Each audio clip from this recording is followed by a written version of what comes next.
Chapter 400. Thales had never heard of Crassus before. He also could not understand why the man named Steak's expression changed so suddenly. But he knew who Steak was. 6 years ago, on the night of Dragon's Blood, this man stood in front of the Archduke of Black Sand region with a radiant smile on his face. He negotiated with the infamous Chapman Lampard and asked for the right of ownership of the Prince of Constellation. He and the forbidden organization behind him played an indispensable role in that unprecedented and earth-shattering coup. Whether it was Thales' thrilling assassination attempt at the fortress, Archduke Poffert's desperate confession before his death, or even the terrifying moment when the born king's head fell to the ground, their figures seemed to be shuttling back and forth in the midst of it all. They were everywhere, but they were also mysterious and untraceable. Every time they appeared, they brought blood and death with them. It was a ghastly sight to the spectators, and it was too late for the victims to regret it. And the moment this group of people appeared again, Thales took a deep breath, suppressed his anxiety and uneasiness, and focused his attention on the man. He did not even care about the look Quickrope gave him. In the field, Steak carefully observed the mercenaries around him. The man solemnly discovered that even though the murderous and militaristic air around them had become stronger, no one had any intention of refuting him, nor did they show any strange expressions. He did not lie. Steak's heart sank. He is indeed Crassus. Things were a little beyond his imagination. But, so you are this generation's Crassus. I have to say, I am a little surprised. Steak turned to Ricky. His tone became cautious and inexplicably cautious, like a thief glancing at his belongings outside the window. High-ranking people rarely take risks. High-ranking people? Thales shifted his attention to Ricky, but he could only see a rough, travel-worn face, the light leather armor commonly seen by desert mercenaries, and a crude and casual sitting posture. No matter how he looked at it, he was just an ordinary mercenary leader. The prince could not help but be puzzled. How is he a high-ranking person? Or should I say, Steak's gaze was fixed on Ricky. He changed the topic and said tentatively, "What you're going to do tonight is really too important. Even with your high status, you have to do it personally." The mercenaries around them were silent, but many of them subconsciously looked at each other. The silence lasted for a few seconds. A smile appeared on Ricky's face, but quickly disappeared. Indeed, an excellent leader doesn't have to take the risk and do everything himself. He nodded and said faintly, "But he must never lack the courage and responsibility to do so." Steak raised his eyebrows and pretended to be enlightened. "Extremely admirable."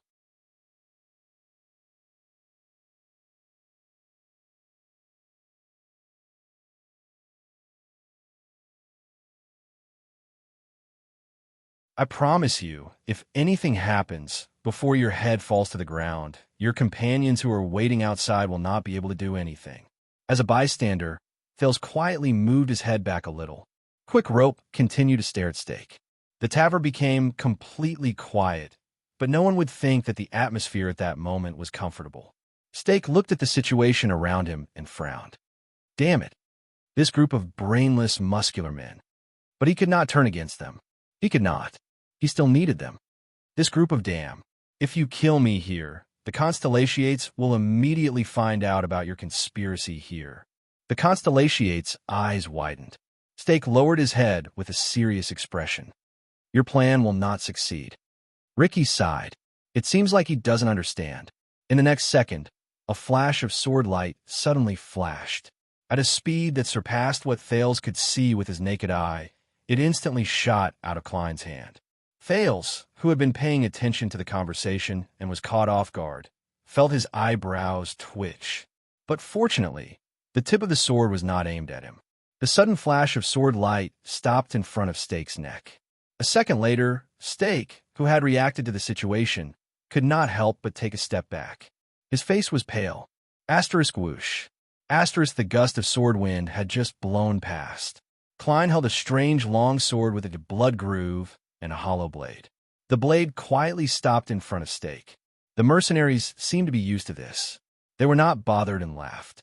Steak's breathing rose and fell, but he forced himself to remain calm and said, "Do you really want to do this?" Klein raised the strange-looking longsword and shook his head gently. This is twilight, when it tears open your blood vessels. As he spoke, he moved his longsword forward slightly and pressed it against Klein's neck. Stake's pupils instantly shrank. Damn it. All right, I understand. He instantly raised his hands, panted, and admitted defeat. Finally, Klein stopped his longsword. Honorable Crassus, and everyone else, it is your choice whether or not you want to listen to my suggestion, and I am willing to answer all your questions. His posture was humble, and his tone was respectful. The three leading mercenaries looked at each other. Very good. Ricky curled up the corners of his lips. Compared to the nonsense you talked at the beginning, you're finally starting to speak like a human. Stake exhaled and re-examined the Crassus in front of him in indignation and uneasiness. Klein snorted coldly and put away his longsword, which was so fast that it could not be seen clearly. Ricky said faintly, "Tell me, how did you set your eyes on us?" A few seconds later, Stake sighed, as if he had accepted his fate. The Tower of Eradication.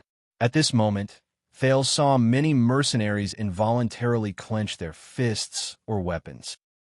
Their breathing quickened. Klein and a masked swordsman frowned and looked at each other. Only their leader, Ricky's expression, did not change. "Yes, I know." Stake touched his neck, gritted his teeth, and said, "We have eyes and ears there." Ricky continued to ask, "What did you hear?" "Not long ago, the Tower of Eradication was ambushed one night." Stake cautiously looked around at the mercenaries around him and observed their expressions. The enemy's origins are unknown, they are powerful, and there are many of them. The line of defense and alarms were broken through layer by layer. The invaders were only forced to retreat when they attacked the House of Legacy, Stake said in a tone as if he was telling a story. According to our people, during the invasion, some supernatural and unusual powers also appeared.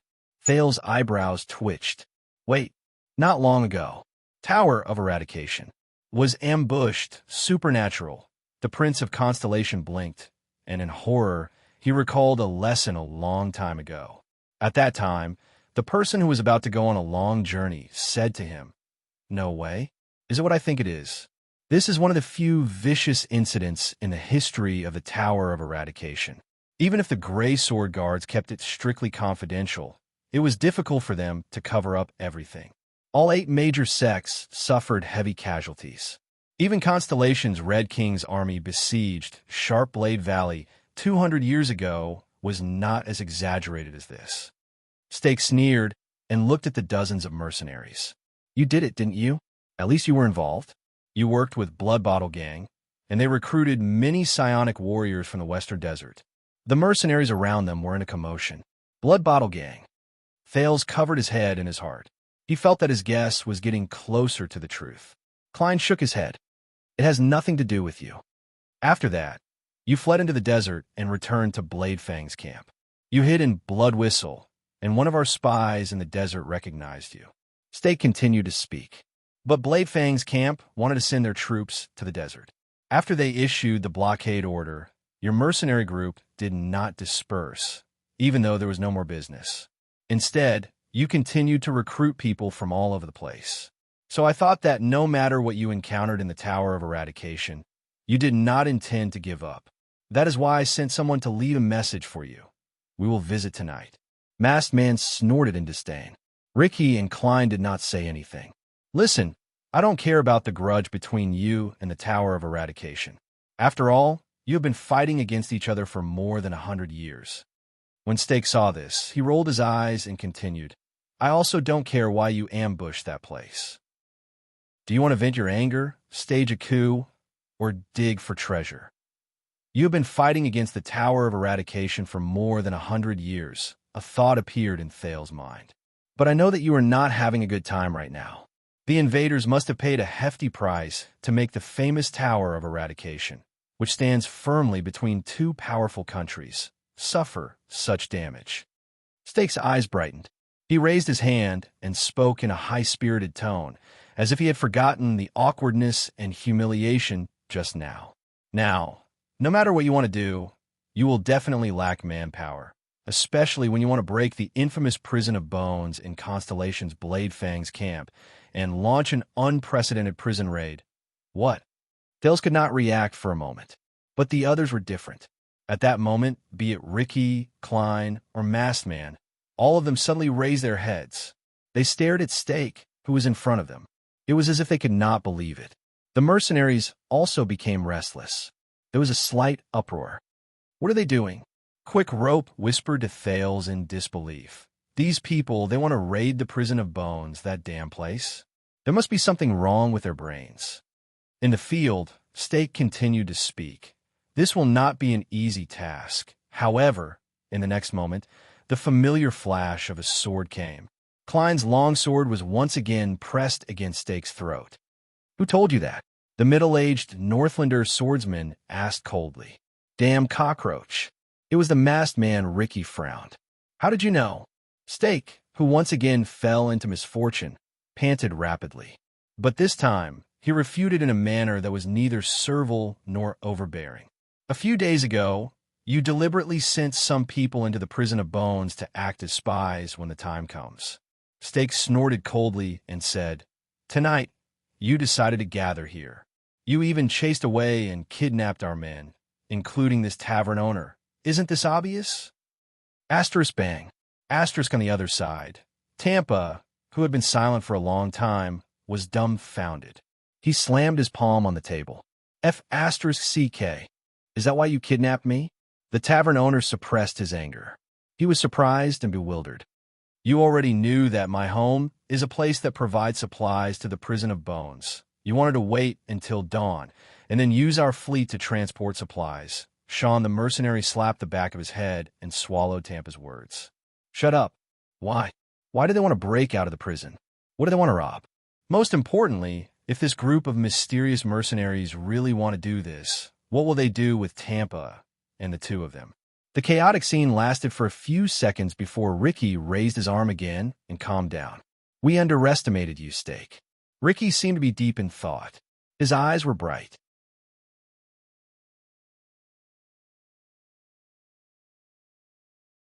Klein looked at him coldly and did not say a word. Masked Man's expression was even more exaggerated. When he stared at Steak, there was never any emotion other than hatred and disgust in his eyes. You know what we are capable of? Steak tried his best to make his words sound more tempting. With us here, you don't need this lousy plan, and you don't need this talkative boss. Tampa stared at him fiercely. Steak's eyes lit up.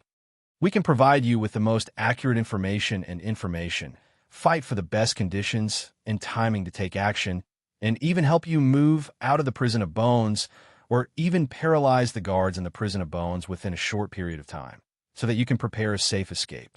You don't need to disguise yourself as a transport team in fear and sneak in your destination, or draw your swords and break through those damn prison doors by force, paying a huge price.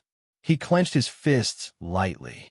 You will get what you want faster, better, and easier, no matter what it is. Steak paused for a moment, as if he wanted to observe the crowd's reaction. Honorable Crassus and all-powerful warriors. Steak spoke again.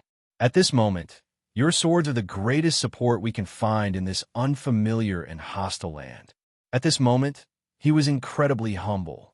He clasped his hands together, and his expression was respectful and submissive. And we're the best eyes and ears you can find in a place full of powerful enemies. Steak carefully looked at each pair of eyes that passed through his line of sight. But no matter which side we are on, we are all alone and without help here. You are a mercenary group that has been ostracized, and we are wanted criminals that everyone wants to beat up. No one can face Williams, Blade Fang's camp, Western Desert, and the Colossus behind them and their powerful support, Constellation. Steak widened his eyes and spread his arms. So I suggest that we work together with sincerity and take what we need. We will help you easily open the door to the prison of bones. Disaster Sword and Shadow Shield. Is there a better combination than this? The tavern became completely quiet. Only the warriors' breathing could be heard. It rose and fell, and the rhythm was irregular. Steak observed the other people's expressions without changing his expression. His eyes moved back and forth. It was as if a year had passed. In the end, Ricky took a deep breath and slowly exhaled. Shadow Shield, what do you want? As soon as he said this, Klein and Masked Man turned their heads swiftly and stared at Ricky. But Ricky ignored them. What do you want to do in the camp with our strength? On the other side, Stake smiled. He rubbed his hands together and slowly raised his head. We have very reliable information. Stake's tone was cautious. He continued to observe even the slightest expression on the face of the person in front of him. A priceless target that involves all parties has just crossed the desert today and arrived at Blade Fang's camp. A priceless target? What? At this moment, Marina only needed to lower her head to notice that the red-haired young man and the black-haired boy sitting in front of her had stiffened. That is our mission. Ricky narrowed his eyes. The target may receive unimaginable reinforcements at any time. Hordes of troops and countless experts. Incessant reinforcements and thorough security are far from something that can be taken care of by stealth or brute force. Stake smacked his lips and nodded with a cold smile. Under the watchful eyes of countless mercenaries, Thales and Quick Rope sat still. Their gazes were dull. In the teenager's hell's senses, he heard Tampa's indignant breathing rise and fall. Marina's cold snort resounded in his ears, and the mercenaries' whispers were endless. There was also his and Quick Rope's heartbeats, only faster and faster, heavier and heavier. And we, the Honorable Crassus, and all of you, Stake lowered his head, as if he was treasuring some secret. What we need to do is to work together and take down this target in the camp, who is not easy to deal with, but has great rewards. Thales and Quick Rope fixed their gazes on Stake. They were anxious and terrified, but they did not dare to show even a hint of their terrible mood. Under many people's puzzled and hesitant gazes, Stake looked like a question maker who revealed the answer to a riddle at the last moment. With a malicious smile, he said softly, "The second prince of Constellation, the only heir to the Supreme King." Thales, Jadestar. At that moment, the Prince of Constellation's expression froze. Even his breathing stopped at that moment. Beside him, Quick Rope showed a gratified smile, as if a heavy burden had been lifted from his shoulders.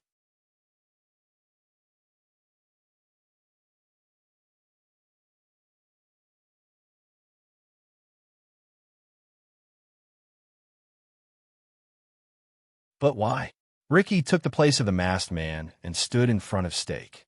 18 years ago, you destroyed the Jadestar royal family at all costs and left no room for maneuver.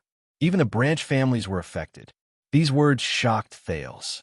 The leader of the Disaster Swords said faintly, "Everyone in the circle is guessing who the patrons behind you are, the people who want the Jadestar royal family to be destroyed.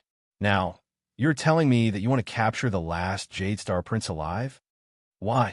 Ricky stood in front of Stake and stared at his stiff right arm. What exactly are Tung and the people behind him thinking? What exactly do they want to do? Could it be that the so-called blood of the imperial family, which has been passed down to this day, is really as brilliant as gold and can cure all diseases? Klein, who was behind him, laughed sarcastically. Stake revealed an unpleasant smile. "Honorable Crassus, why do you care about this? Even in such a disadvantageous situation, even after experiencing such a blunt threat, Stake's courage still surprised Thales. Your goal is only the prison of bones. Forgive me for being blunt, but this is almost certain to anger Constellation, and King Kessel will not tolerate it.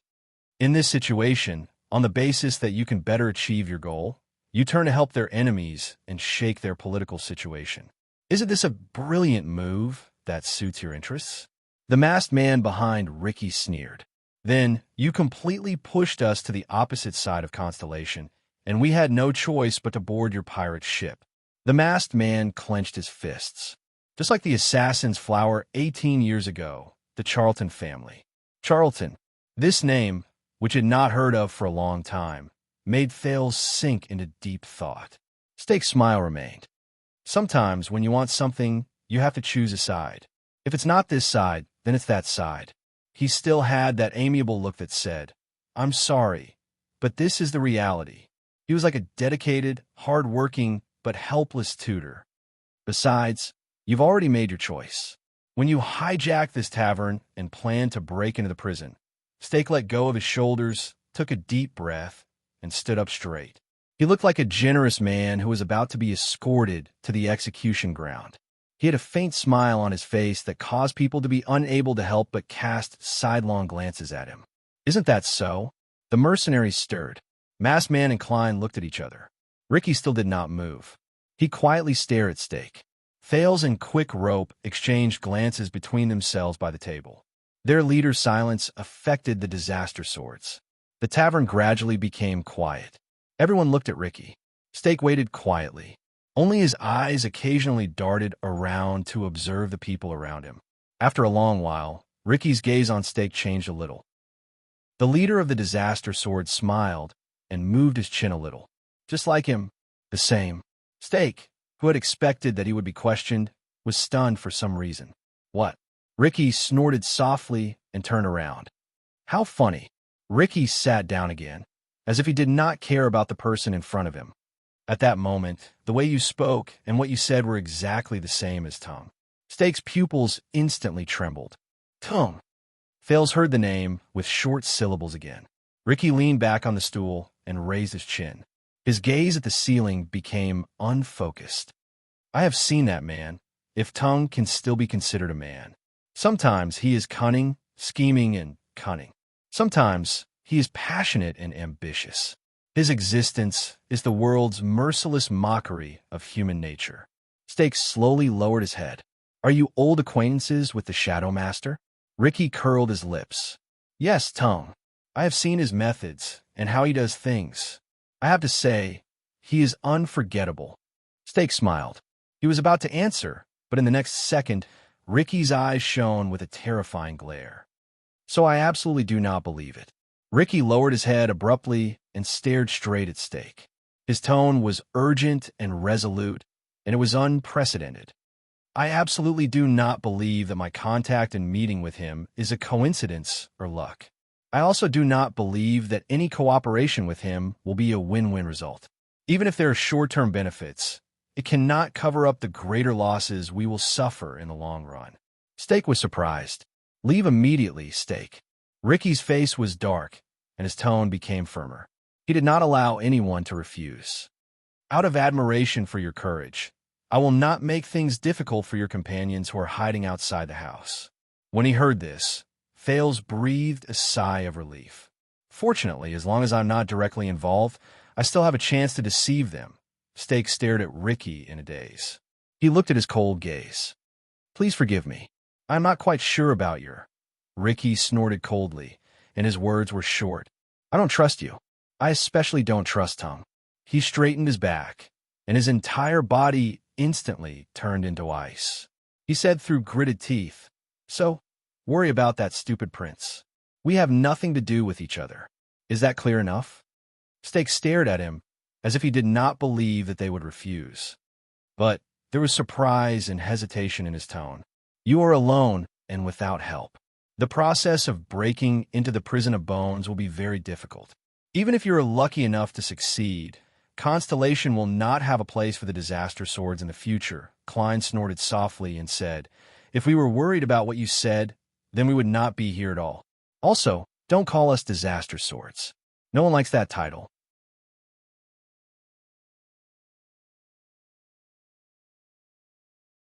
Klein and Masked Man exchanged a surprised look. Thales originally had a headache over his future and was not interested in the grudges between these mysterious organizations. Until Steak's next sentence. 6 years ago on that day, Steak turned his head around abruptly and stared at Klein with slight excitement. You know, Klein, you and I were in Dragon Cloud City at that time. On that day, when the great dragon and the calamities descended, we witnessed the upheaval that shook the Western Peninsula. Thales felt as if his heart had skipped a beat. Even Quick Rope did not move. On that same day, when everyone's eyes were focused on King Nuven's death and the ownership of the Dragonscale crown, many things that the world does not know happened in the dark side of Dragon Cloud City, Steak said angrily. The lights flickered, and the tavern became quieter. Ricky nodded. His gaze was focused. Continue. Steak snorted coldly and glanced at the mercenaries around him. He looked at their various expressions before he said coldly, "On that day, Tung lost to the Black Prophet." That day, whether it was intelligence interception or direct confrontation, Tung lost to the Black Prophet. All of Shadow Shield's channels in Dragon Cloud City have been destroyed. Even something as important as assassinating King Nuven has gone awry. Li Span and the Archdukes knew about the existence of the conspiracy a long time ago. The remaining forces in Dragon Cloud City even escaped the siege of Black Sand region with the secret help of the Secret Intelligence Department and regrouped. We, who are in Dragon Cloud City, are practically blind. We can't even spare manpower to chase after the Walton family's granddaughter or capture the Prince of Constellation. Lampard was even forced into a corner and could only put himself in danger. None of the backup plans we left behind for the Archdukes to force them to obey Lampard and frame Constellation. Our plans in the Northland through Lampard have almost all failed. The mercenaries started to whisper among themselves. Thales frowned and ignored the shocked expression Quick Rope sent him. The disaster swords frowned together. What? Based on what Stake said that night. That early morning. Dragon blood. What happened that day? Ricky did not react. He stared at Stake coldly and waited for his next words. That's not all. Stake's eyes were as cold as ice. That day, the Secret Intelligence Department found him. Tung was ambushed in Dragon Cloud City. The Secret Intelligence Department caught him red-handed, Stake said coldly. There was an indescribable emotion in his voice. They gave Tung a fatal blow that severely injured him and left him on the verge of death. At that moment, the three disaster swords trembled. That man's forces, including the trusted aides of the Far Easterners who followed him since Main of Night, suffered heavy losses. Ricky turned his head and looked at Klein. Klein shook his head to show that he did not know anything. Ricky frowned. There was suspicion in his eyes. In the face of his scrutinizing gaze, Stake laughed without being able to discern his emotions. Sometimes I even suspect that for the Black Prophet, the power struggle in Extet was just something he did along with the situation. He smiled wanly and said tiredly, that night, Shadow Shield, especially Tung himself, was the kingdom's Secret Intelligence Department's first target. Chapter 402. In the tavern, while everyone sucked in breaths, Ricky said slowly, What secret? What secret? Thales stared at Stake, unable to shift his gaze away. His curiosity and bewilderment towards that night won over the uneasiness and fear in his heart. Stake did not answer immediately. The man for Shadow Shield looked around. When he saw that everyone was attracted by this topic, he bowed in satisfaction and smiled. That is why I came here today. He slowly raised his head, and a pair of eyes that had instantly become sharp appeared under his eyebrows. Ever since we crossed the sea, Tung has shown extraordinary enthusiasm towards the Jade Star royal family. I guess it's because of his past identity. But during the Bloody Year, he took on a business deal that left no room for retreat and destroyed the Jade Star royal family? That's too much. Beside Ricky, the masked man snorted coldly. Bloody Year. When he heard the keyword, Thales' eyelids twitched for no reason. There must be a reason. There must be a reason why he's so obsessed with Jade Star. Stake straightened his back and responded to the people with different expressions with an indifferent gaze. 6 years ago, as the person in charge of us in Northland, I issued an order. If there's a chance, assassinate the second Prince of Constellation who came to visit. Quick Rope poked Thales in the dark. Thales lowered his eyelashes and pretended not to see the reproachful look that Quick Rope sent him. Why is it you again? Stake continued speaking, attracting everyone's attention. But in the end, this order was stopped by Tung. He even acted out of character and took the risk to show himself, just to prevent his subordinates from doing anything rash. He wanted the prince alive. For this, he even sent me to negotiate with the Archduke of Black Sand region. Ricky frowned and tapped his fingers lightly on the table. 18 years ago, he almost madly assassinated a member of the royal family, and now he's doing his best to ensure the prince's survival. Stake showed a mysterious expression. The change in Tung's attitude before and after can only mean one thing. He raised a finger, and his tone became serious. That prince's existence must mean something. Thales could feel his fingernails clenching his palms tightly. The mercenaries started to whisper amongst themselves. Stake did not care. He only stared at Ricky, who had the highest status. If I take him down, I can find out Tung's secret, find out why he is so interested in the Jadestar royal family, and find out the truth behind why he madly accepted that huge business deal during the Bloody Year. What do you mean? Do you want to uncover this secret with us? The commotion among the mercenaries grew louder. Thales could even hear Marina gritting her teeth behind him. The Northland swordsman, Klein, leaned over and whispered something into the masked man's ear, but the masked man only shook his head gently. Until Ricky raised a hand expressionlessly, silencing the whispers around him. Where is Tung? The leader of the mercenaries did not harp on the so-called secret thrown out by the other party. How is he now? When they returned to this topic, Stake's face seemed to be covered by a haze. He and Ricky stared at each other quietly, but the latter's calm expression revealed his attitude and focus. Stake could only sigh slightly. I don't know if he's alive or dead. The three leaders of the disaster swords frowned at the same time. But I can tell you that his situation is bad, very bad. Stake clasped his hands together and quickly took over the conversation. Since then, Tung has not appeared in the organization for a whole 6 years. Even I rarely receive his orders. Even if I do, he said solemnly. Including me, more than one person in the organization has begun to doubt the Shadow Master's current situation. When he heard Stake's words, Ricky sucked in a soft breath. So, Disaster Swords Crassus showed a strange expression. Shadow Shield is now a headless viper. The masked swordsman added an annoyance. This makes them even more dangerous. You never know where their venom will splatter. Klein snorted softly. Stake could only respond with an awkward smile. Then what are you doing here? Ricky shook his head. Uncover his secret and inherit his unfinished mission. Stake's smile slowly disappeared. Needless to say, after Tang's disappearance, Shadow Shield is at a critical turning point.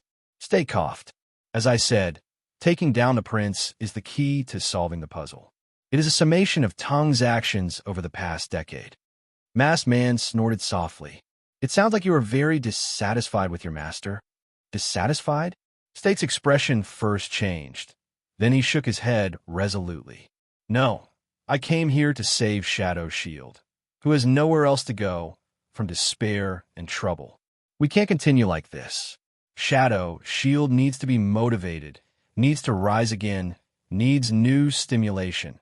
Masked Man interrupted him again. Or a new leader. I guess that's what you want to say? Stake's words were instantly stuck in his throat. It's been 20 years since Ting came to the Western Peninsula, right? Masked Man said coldly, as if he knew a lot of things. He's been Shadow Master for 20 years. Based on Shadow Shield's excellent tradition of changing leaders, his reign is indeed a little too long. Stake's expression turned cold. You don't have to hint like that. I revealed these secrets to all of you because I wanted to win your trust, Stake said coldly. I wanted to prove to all of you that Shadow Shield, or at least the Part 1 lead, is no longer the same as it was during Tung Sheng's time, and we should not bear the treatment and stigma of that time. When he said this, Masked Man snorted and shook his head while Klein chuckled. Unexpectedly, Marina was the one who took over Stake's words. Ridiculous. The woman in red had a hateful tone. What kind of stigma do you think we can give to a bunch of stinky rats in the sewers? When he heard this retort, Stake frowned and looked at Ricky, but found that the other party did not seem to be unhappy that their conversation was interrupted. He could only sigh and turn to Marina. I'm not speaking carelessly. Under Marina's hateful gaze, Stake said sadly, once upon a time, Shadow Shield was not a rat that everyone wanted to beat up. Once we also had noble and respectable ideals. The mercenaries looked at each other at a loss. Stake took a deep breath. 1,000 years ago, the final empire was rebuilt and all the great powers were born. Those in power and those in high position stirred up countless wars, tyranny, slavery, and oppression. The helpless people of the world experienced famine, death, pain, and torture again and again. Longing appeared in Stake's eyes. So, when they were forced to a dead end, this group of people came into being. They were born of humble origins. Their names were despicable, and they were alone. But they stood up and took up their weapons. When they were weak, they used a small force to win against a large force. They risked their lives to attack in the shadows. They used the most primitive, simplest, but also the most powerless and clumsy method to assassinate tyrants, resist tyranny, and fight back against power. They stood in front of the tyranny of the rulers and the ruthlessness of the feudal lords, and let out the voices of the common people who suffered. That's rare. A hint of praise appeared in Ricky's eyes. Compared to those assassins who act blindly, at least you understand your organization's past. Thales's eyebrows twitched. This was the first time he heard Shadow Shield described from this angle. Stake bowed, then let out a long sigh. His gaze was unfocused. Once upon a time, we were the last hope of the poor, the vanguard of the insurgents, and the brave warriors of the rebellion army. With unimaginable methods and costs, we threatened, reminded, and warned the tyrants who were in high positions but oppressed the people. In the shadows cast by the rulers, there will always be a restless existence. It will always turn into the most steadfast and troublesome shield, protecting the people who are trampled under their feet and despised like ants. Ricky did not move. Klein and Masked Man responded with their expressions. The former was scornful, and the latter snorted angrily. But Stake's words were interrupted again. How can you be so shameless? How can you describe despicable and despicable things in such a noble manner? Last hope? Bah!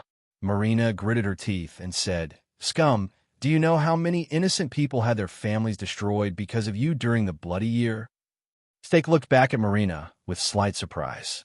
With a complicated expression, he said, I can't say that you are wrong, young lady. Stake lowered his head, sighed, and said, The truth is, after 1,000 years, Shadow Shield, who swore to fight to the death and despair, has fallen into this filthy state day after day as it drifted with the tide and had no choice but to make compromises. He clenched his fists and said through gritted teeth, as if he was indignant, You're only interested in profit, and you're muddle-headed and nauseating. The air in the tavern was quiet for a moment. Wow, a noble, pure Shadow Shield assassin who is free from vulgar interests. Klein shook his head and said sarcastically, How rare. Stake still clenched his fists, as if he did not see the other's gazes, did not hear Klein's sarcasm and Marina's snort. Especially after Tung's arrival, our situation worsened, and our situation became even worse. His expression was tense, and his breathing quickened. 18 years ago, he bewitched us, contacted all parties, and launched an operation against the Jadestar royal family, starting from that great assassination that shocked the world. Thales's heart beat faster. My home tavern gave me too much information tonight. Stake raised his head abruptly and gritted his teeth. As the master of shadows, he never leaked the list of employers for that business deal to us, but tried his best to bewitch us into ignoring the risks behind it. To put it very nicely, Shadow Shield has had enough of appearing in the streets and alleys, accepting money from a few villagers and finding barons and officials, rich or poor, to seek justice for the livestock that were stolen and killed in the village. He also said that we have a great responsibility and we will go straight to the root of the problem. Stake looked around. His eyes were burning with anger, as if he wanted to find approval. He told us that Constellation would collapse with the help of a business deal that had never been done before. This represents the beginning of a new era, a great era with chaos and confusion as its roots. Horsewhips will crack, blood will spill, fields will burn, and fear will sprout. It will be a chaotic world that will allow us to shine, change our degeneration, and rise, just like how we rose 1,000 years ago. The world will remember us again when it wakes up from its dreams, and it will need us again. Stake's words were vivid. Thales could even imagine Ting's tone at that time. But the list of employers. Thales noticed this word. Who were the people who wanted to see the Jadestar royal family destroyed during the bloody year? Stake exhaled. His expression and tone became gloomy at the same time. I have to say that he is very eloquent, and his methods are superb. He also has the power of a new ruler. Some people were bewitched, and some people had no choice but to obey him for the sake of their lives. Klein showed his contempt. I guess you want to say that you are one of those who had no choice but to obey him. Stake shook his head. That's not important anymore. What's important is the consequences of this matter. Let's see what Tung and his crazy plan have brought us. Stake spread his hands and looked dejected. Chaos? Of course, the war during the Bloody Year was a mess. The civilians were not the only ones who suffered, but also assassins like us, and even mercenaries like you. If everyone could die under the blades of war, then what's the point of having assassins? During the days of war, if we can't even find a flat and quiet place to rest and recuperate, then how can we talk about buying people over and assassinating them? And that chaos didn't last long. At least, it didn't last until our golden era arrived. It ended. Stake's expression was one of struggle, as if he was going through hell. For a whole 18 years, Tung made enemies for us everywhere. Shadow Shield not only hid in Constellation and had no place to hide. Even in the world outside Constellation, he had to face the relentless pursuit of the Secret Intelligence Department or their allies. You can't imagine how we lived in the past. Everything was terrible. Stake's gaze was cold. That was a business deal with no winner. Thales felt a chill in his heart. If you insist on saying that there was, after the disaster, Constellation did not suffer a crushing defeat. It did not usher in the golden era of assassins and Shadow Shield. On the contrary, they rose from the ruins. The new king was even more ruthless than before, and the power of the throne was unprecedented. The opportunity we once hoped for with all our hearts and relied on for a living. The endless feuds between nobles and chaotic battles between vassals slowly disappeared under the new king's iron fist. It was nowhere to be found. The chaotic future promised by Constellation's decline did not come. Instead, it was getting further and further away. It's funny when I say it, but sometimes our subordinates even suspect that Tung, who initiated the assassination, is actually a spy for Constellation. Stake said the last part with a bitter tone, as if he was crying and laughing at the same time. It made people frown. Ricky and the others exchanged glances. Did you just ask me that I was dissatisfied with Tung? Stake shook his head violently. Hatred flashed in his eyes. No, the word you chose is too simple. It is not enough to describe how we feel about Tung. Tung brought this to Shadow Shield over the past 20 years. It was a disaster. The tavern fell silent again. Only Thales was still immersed in his own thoughts. Tung, what kind of person is he? You said that 6 years ago, Tung risked his life to appear in Dragon Cloud City, ran into an ambush, and was on his last breath? Ricky's voice rose, bringing Thales back to reality. Stake nodded politely. Yes. Ricky stroked his chin. His eyes were clear as he chuckled. Let's not talk about whether your words are trustworthy.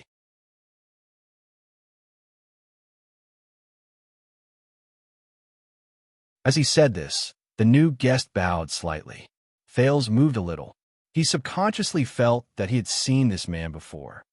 But Ricky frowned slightly. Baron? Klein's face was filled with suspicion. He said softly, Weeder, I remember this Northlander's noble surname. He seems to be a small vassal with a fief. It can't be any smaller. The new guest raised his body, revealing a weathered but solemn face. Remove the honorific. LaSalle nodded and said, My fief has long since been taken back, and my title has also been taken away. He kept a straight face. Now, I'm just LaSalle Weeder. You are too humble. On the other side, Stake raised his hand and happily added, At present, you are our most reliable source of information and partner, including our path of retreat. Ricky's face showed doubt. Partner? But the new guest, LaSalle, did not have any intention of exchanging pleasantries. He interrupted Stake directly. I have had enough of glib diplomatic words. LaSalle shook his head and spoke straightforwardly. So, I will go straight to the point. A few days ago, we received a piece of news.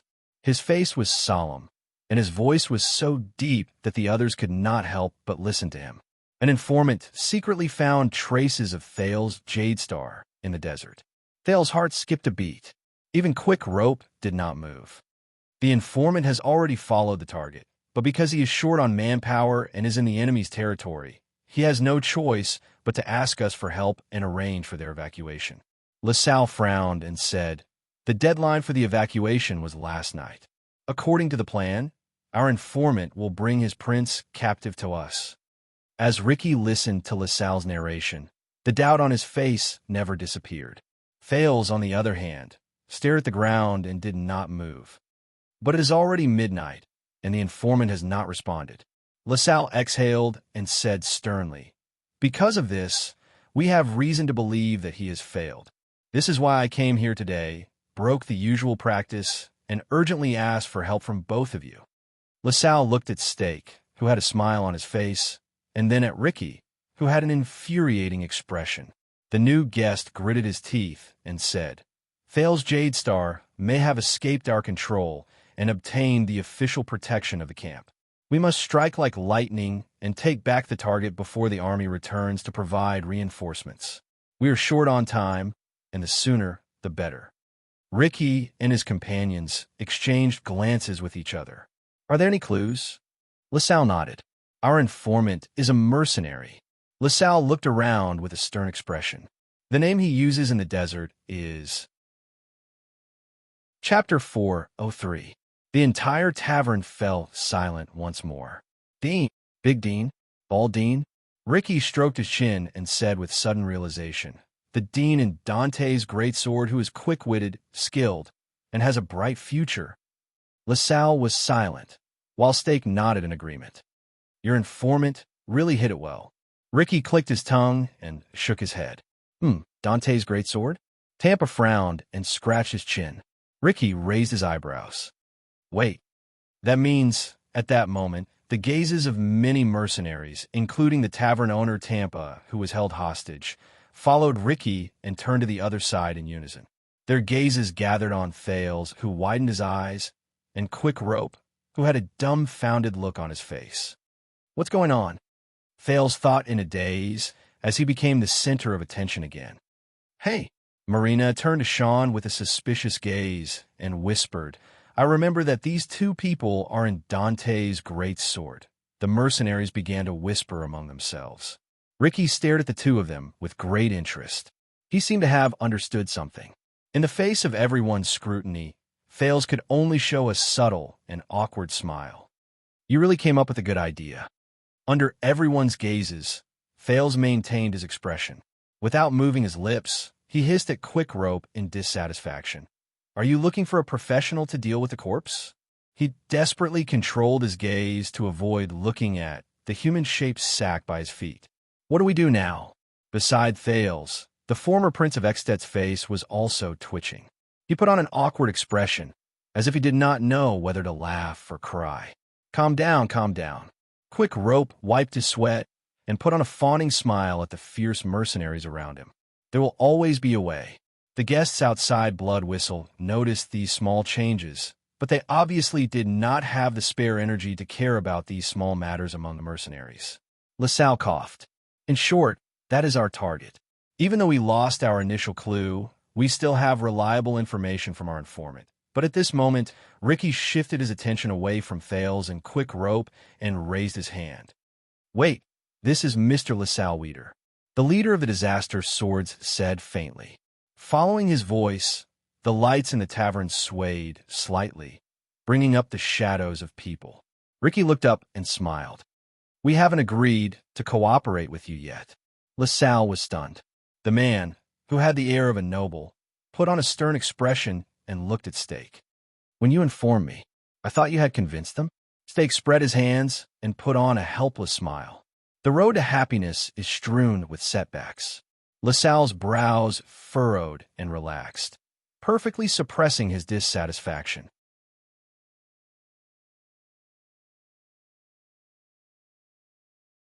Then, LaSalle coughed impatiently and urged him to speak. "You are very eloquent." Ricky gestured with his chin and said faintly, "You don't look like someone from Shadow Shield." "Vita, who are you?" LaSalle immediately froze. He did not answer, but Masked Man beside Ricky spoke. "I remember now." Masked Man cast a sidelong glance at LaSalle and snorted coldly. Klein, you just said that this man's surname seems to be from a small family in Dragon Cloud City? Klein snorted in response. Ricky turned to his companion. Masked Man said faintly, 6 years ago, King Nuven appointed a rather virtuous low-level noble as Extet's envoy to Constellation. He entered Renaissance Palace to seek justice for Prince Mariah, who died in a foreign land. That envoy's name is the same as this man's.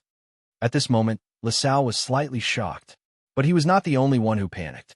On the other side of the tavern, Thales hid his surprise in a low cough. Beside him, Quick Rope had an aggrieved expression that said, "Why is it me again?" Thales remembered now. Him, Thales Jadestar and LaSalle Vita. It was indeed not the first time they met. So, Thales stared at LaSalle in a daze, then at Stake. Extet, Shadow Shield. The people who were here today were all his old friends from 6 years ago, and the only thing that could link the two of them together was King Nuven and King Chapman entrusted you with an important task at the same time, but you failed. Tell me, Baron Vita, Masked Man said in disdain, for a Northlander, a failed and humiliating diplomatic mission must have troubled you a lot, right?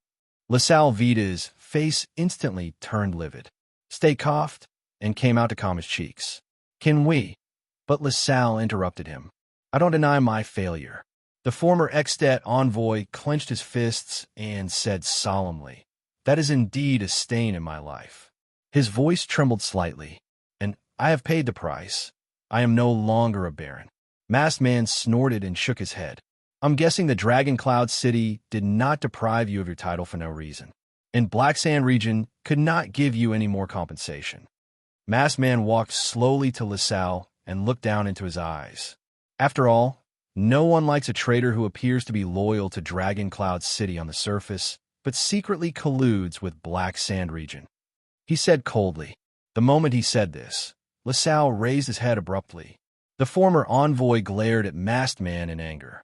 But Masked Man did not seem to notice. He continued to chuckle and said, so you can only come to a foreign country and be in charge of some shady affairs. LaSalle clenched his fists tighter and tighter. Ricky, Klein, and the others watched this scene with indifference. But Stake frowned by the side. A Shadow Shield assassin who betrayed the Shadow Master, and a Northland noble who betrayed the former king. Masked Man continued to mock him. Traitor and traitor, what a good combination. LaSalle snorted loudly. It's not up to you to judge me, mercenary. He gritted his teeth and glanced at Blood Whistle in the tavern. Based on what you said, LaSalle said angrily, tonight, no matter which side we are on, we are all shameful traitors. At the end of the day, you are just traitors of the Tower of Eradication. Before his voice faded away, asterisk clang. Asterisk, asterisk clang. Asterisk, more than one sound of weapons being unsheathed rose at this moment. Marina already had both swords in her hands. Sean also gritted his teeth and pulled out his axe. More mercenaries took a step forward in unison and approached the insolent emissary with malicious intent. Murderous intent immediately filled the tavern. The uneasiness was so strong that Thales resisted the urge to reach for his weapon. Take it easy, everyone. Stake's voice rose among the murderous mercenaries. We're not here to fight. At the moment when swords were drawn, Ricky raised his right hand gently, as if he was used to it. He shook his hand gently. The mercenaries of Blood Whistle felt indignant, but they obediently withdrew their weapons and returned to their original positions. Their gazes on LaSalle became increasingly hostile. I understand now. A noble who no longer has his glory, but is indignant. He can only do some unimportant general affairs at the borders, Ricky said calmly. He wants to rely on a rare achievement to win back his master's trust. LaSalle inhaled softly, as if he was unwilling to admit this fact. So, LaSalle Weeder, you represent Chapman I, Extet's Kinslayer King. Ricky's tone was slightly solemn, and the content of his words caused quite a commotion among the mercenaries. They whispered to each other, and the shock on their faces was clear on their faces. Thales felt Quick Rope tremble beside him. Wait. Thales subconsciously felt that something was off. Something doesn't seem to match up. LaSalle is King Chapman's envoy, and his informant is Dean. Dean discovered Thales's tracks, so he informed LaSalle. And LaSalle noticed that something is wrong from Dean missing his appointment. So he wants to save the situation? That's not right. Something is definitely wrong. Ricky sized up LaSalle and said, "Your king intends to draw us to his side?" LaSalle raised his head and showed a faint hint of arrogance. "If you can work with us," LaSalle said softly, "and bring valuable spoils of war back to Extet together to prove that you are a force that can fight, His Majesty will definitely not be stingy with his rewards and rewards." Ricky raised his eyebrows, as if he was a little surprised. But soon, he, Klein, and Masked Man looked at each other and laughed. The mercenaries also sneered. As they laughed, LaSalle's expression became more and more tense. Finally, the Disaster Swords had enough of laughing. "Stake, no wonder you have the confidence to play these tricks behind Tang's back." Ricky shook his head and sighed. "When did you and your Shadow Shield get together with that cold-blooded king who killed his own brother? When did they get together?" Thales suddenly remembered the day 6 years ago when he and Saroma saw the Archduke of Black Sand region talking to Stake while they were in Lampard's carriage. LaSalle frowned hard, but Stake was grinning from ear to ear. He did not seem to be offended at all. "As I said, I can not only provide you with a way to break out of prison." Stake raised his hands and turned around to greet everyone in the tavern so that they could see his smile. "I can also bring you a way to escape from the threat of Constellation. Perhaps it will also be your choice to rely on for protection in the future. From then on, you will no longer need to hide, run for your lives, fear, and worry." The mercenaries began to whisper among themselves again. Ricky muttered and repeated, "Rely on for protection?" Stake nodded. By his side, LaSalle straightened his clothes solemnly. "Once it is done," LaSalle said sternly, "I promise you that you will definitely have a place under His Majesty's command. And with Extet's protection and support, you will not have to be afraid of Constellation's threats and revenge, no matter how big the trouble is." Ricky pondered for a moment. "The prerequisite is that we must submit to him and become Chapman Lampard's watchdogs and shepherd dogs." He looked straight at Stake. His smile was still on his face, but there was an undisguised chill in his eyes. "Tell me, Stake, what price did you sell yourself and Shadow Shield for?" His words were blunt, and even someone as thick-skinned as Stake could not help but stiffen. But Stake quickly reacted. He coughed softly and rubbed his hands together. "This has nothing to do with the price, but with the market and demand." Like the most professional businessman, Stake said with a smile, 18 years ago, Tung claimed that he wanted to create a land suitable for Shadow Shield to survive, so he led the assassination that shocked the world. Masked Man snorted in disdain. Thales clenched his fists. Ever since he stepped on the path of becoming a prince, many signs had shown that the Jade Star royal family's assassination during the Bloody Year was strange, had far-reaching implications, and affected the fates of many people. And the source of that assassination was right in front of him. But Tung was wrong. Stake said resolutely, "The most suitable era for us assassins is not a chaotic world filled with starving people, and neither is it a peaceful age of wisdom." He raised his voice, and his expression was stern. "It is an era where peace and conflict alternate, where opportunities and dangers coexist, and where employers and targets coexist." Ricky furrowed his eyebrows. "Everyone knows that we are assassins. We are warriors who take risks and face death with equanimity," Stake said calmly. "And you are mercenaries, swordsmen who wield swords for others, or sellers of swords. It doesn't matter what you want to call yourselves." The mercenaries looked at each other at a loss. Assassins and mercenaries, apart from everything else, are both living with their specialties and working for other people. That is the only way to maintain their normal operations. But what do you think supports the survival of the two of us? Money, desire, hatred, enmity, ideals, future, hope, or love and justice? Stake's words caused many mercenaries to have strange expressions on their faces, but more of them began to think in silence. But Stake immediately turned around with large strides and said resolutely, "None of them. What truly supports our survival," he said in a callous tone, which was rare for him, "are the needs that call out to us." Stake's expression was stern as he said in a low voice, It is power. He stretched out his right hand and slowly clenched it in the air. Power is the foundation of our survival, just like how war is to heroes and bones are to famous generals. Ricky's expression became more and more solemn. Steak turned around, as if he wanted to convince everyone in the tavern. Those without power want to seize power and seize it, while those with power want to expand and centralize it. So they come to us. They either hire or bribe us, and we use methods that break the rules to fill the power vacuum or consume too much power. And us? We are a group of vicious beasts that feed on power. We seek survival in the ambitions and grand plans of the rebels or rulers. Whether it is you or us, whether we are assassins or mercenaries, we are born to live in the cracks of power. Thales quietly listened to the Shadow Shield Assassin's philosophy. Klein frowned, and Masked Man spat on the ground even more straightforwardly. Tung might be a madman. His arrogance and overestimation of his own abilities brought about his own doom in the end. Steak was unmoved. He continued, but the initial intention he used to convince us was not wrong.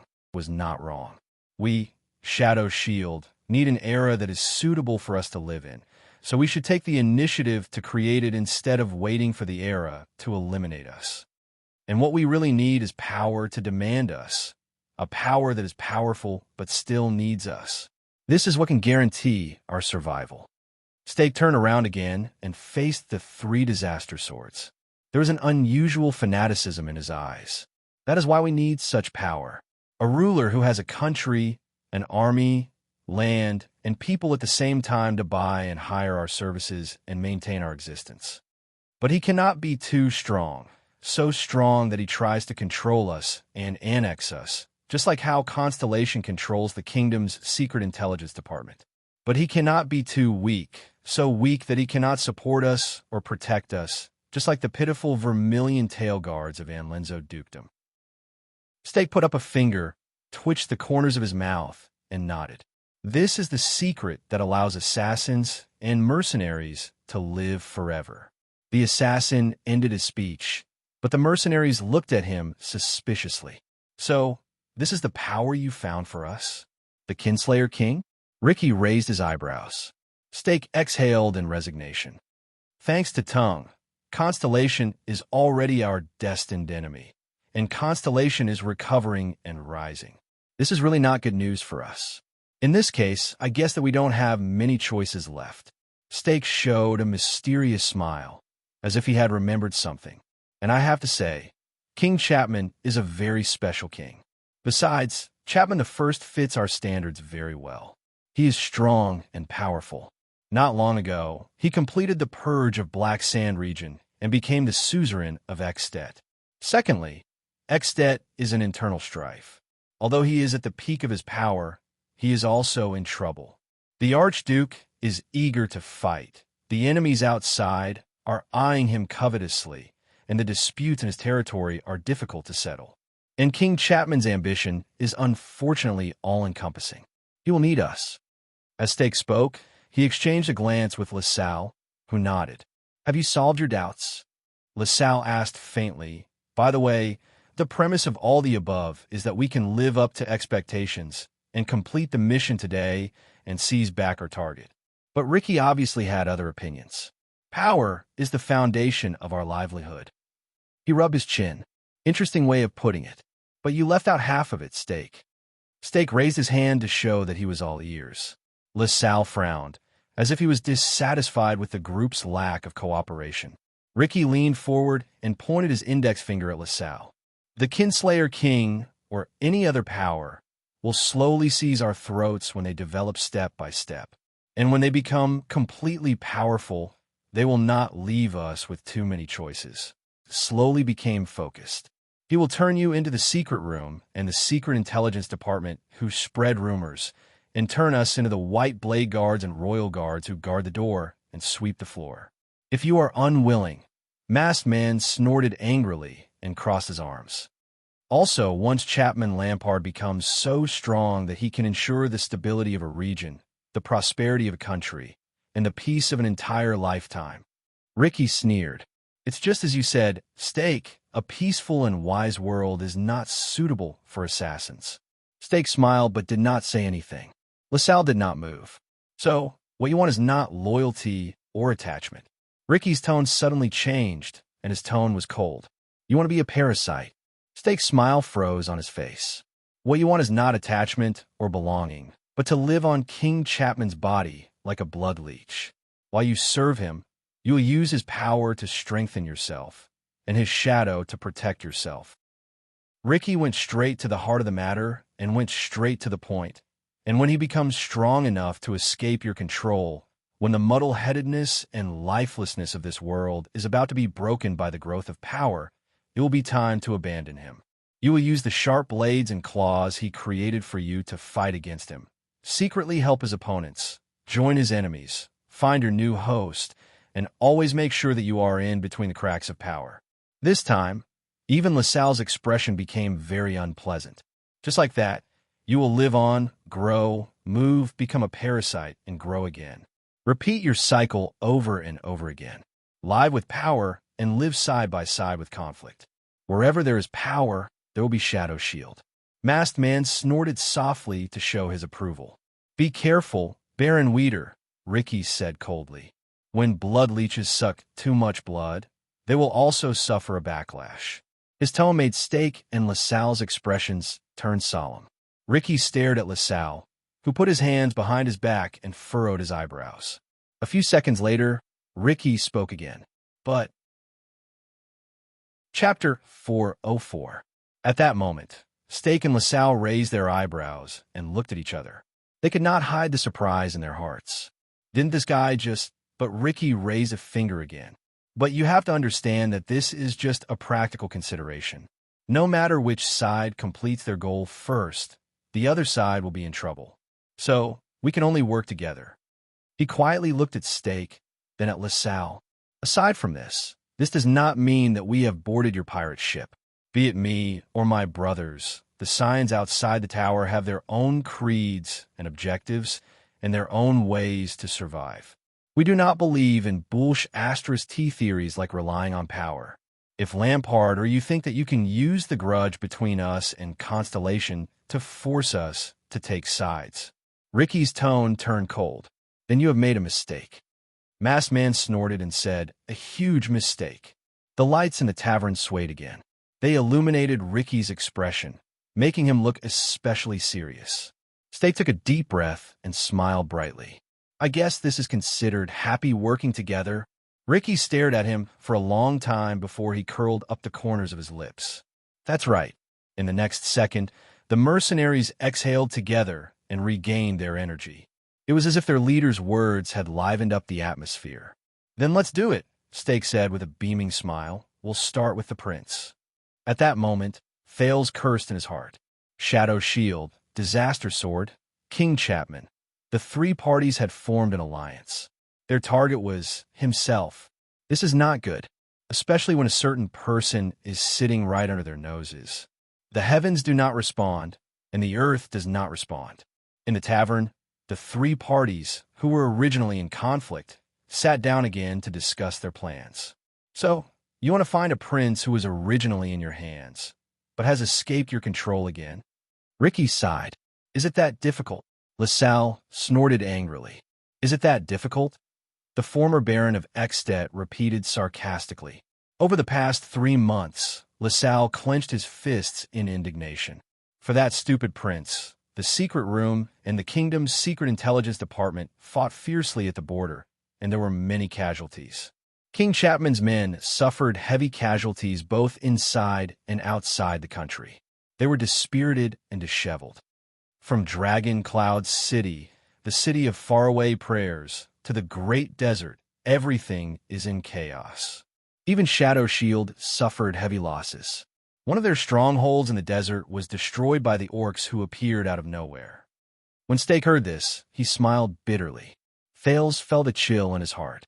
Over the past 3 months, Russell crossed his arms and asked maliciously, Now, do you still think it's that difficult? Ricky snorted and looked at Klein and Masked Man.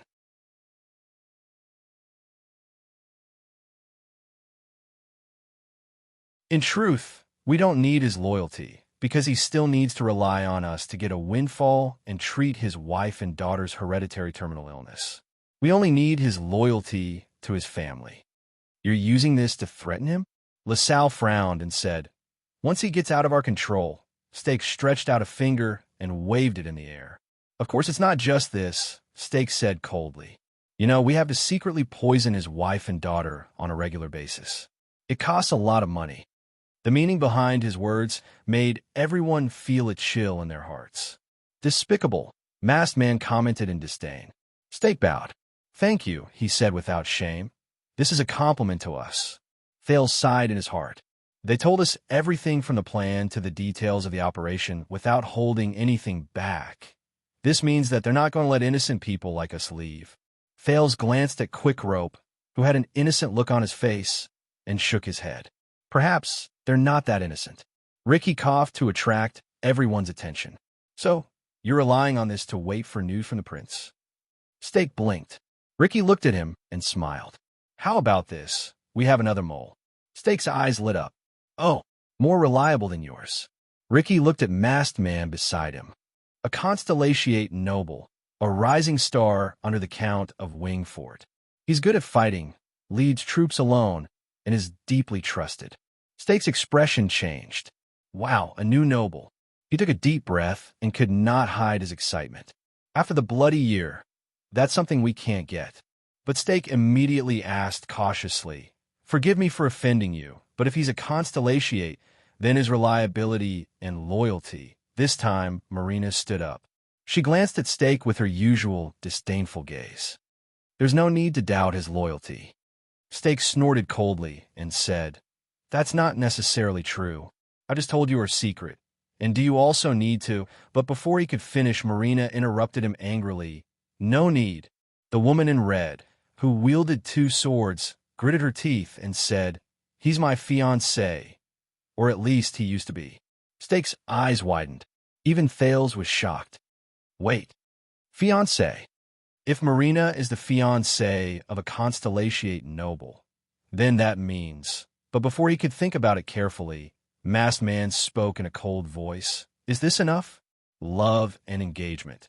This is far more reliable than the despicable methods you use to control people's hearts. Steak seemed to have understood something, and he nodded. May I ask for your name? Marina froze for a moment. She looked at Ricky. You have nothing to hide from your past, good girl. Ricky nodded at her and flashed a kind smile. You have obtained a new life, and you only live for yourself. Marina seemed to have gained some strength from his words. She took a deep breath, turned around, and puffed out her chest. I am Marina.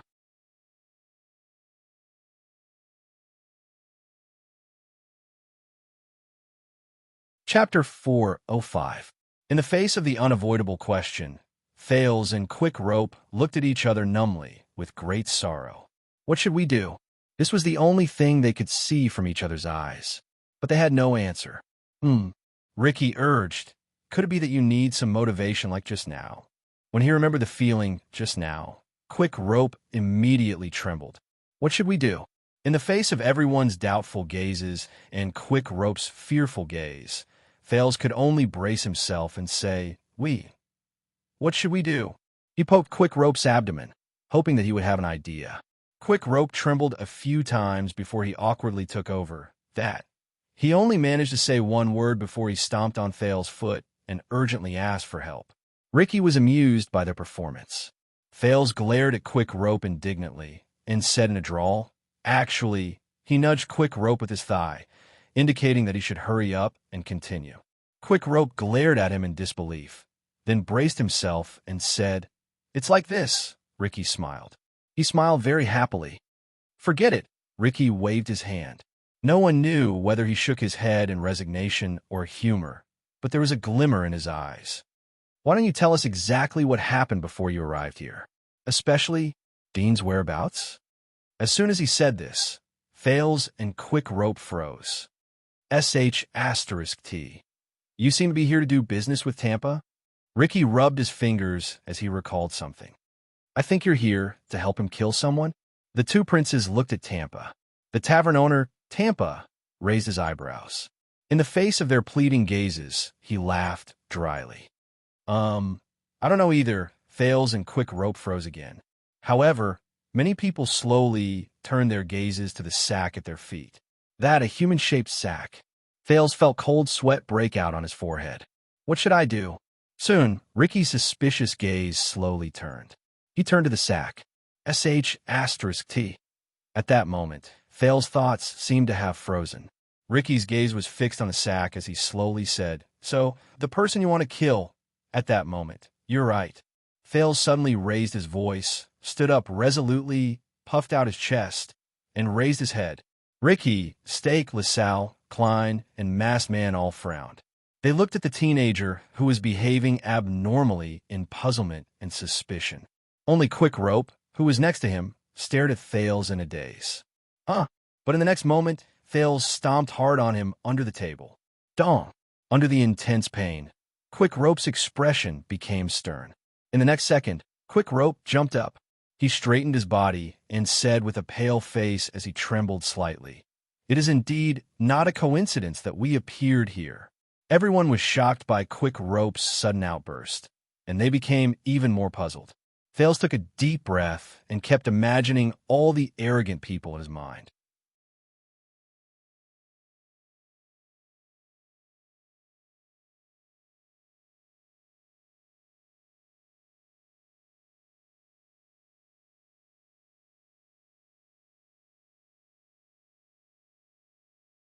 He turned to LaSalle and cursed in a low voice. "You should have told me from the beginning."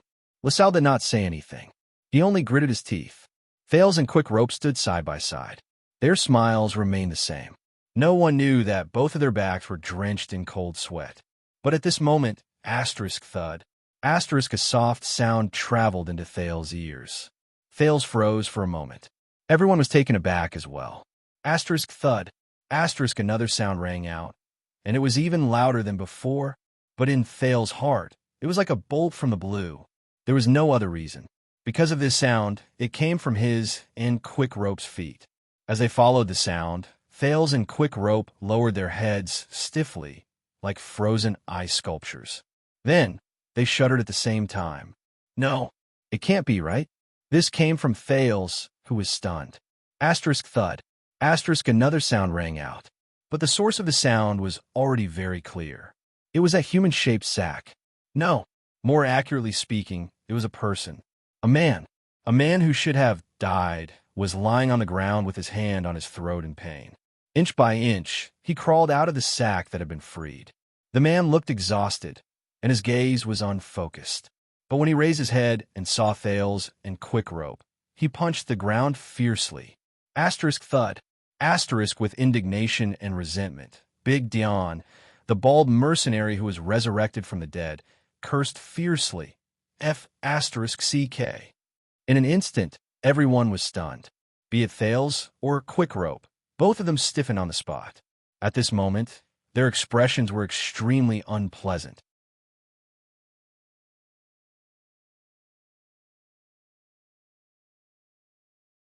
But this was not the most embarrassing thing. A loud cough interrupted the whispers in the tavern. Done.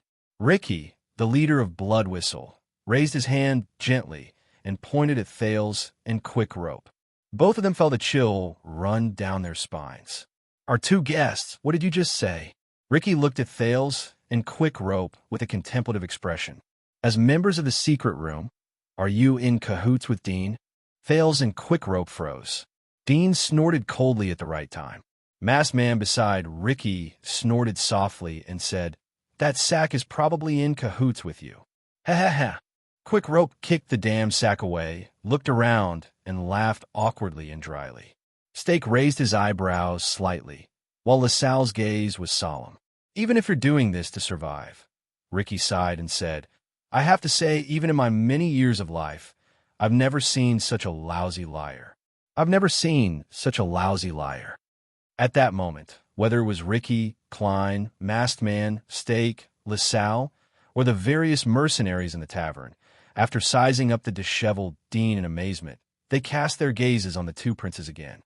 Their gazes were filled with surprise, puzzlement, doubt, wariness, and deep disdain. Humph. Marina snorted softly behind them. And a failed thief. Fail's face twitched. He awkwardly flashed Ricky a smile that was uglier than a crying face. My God, is there a hole in the ground? The kind that can fit a person? He desperately needed one right now. Quick Rope looked at the sky, as if he could pretend that he did not exist. So, LaSalle, Stake stared at Dean with a piercing gaze. Is he the informant you mentioned?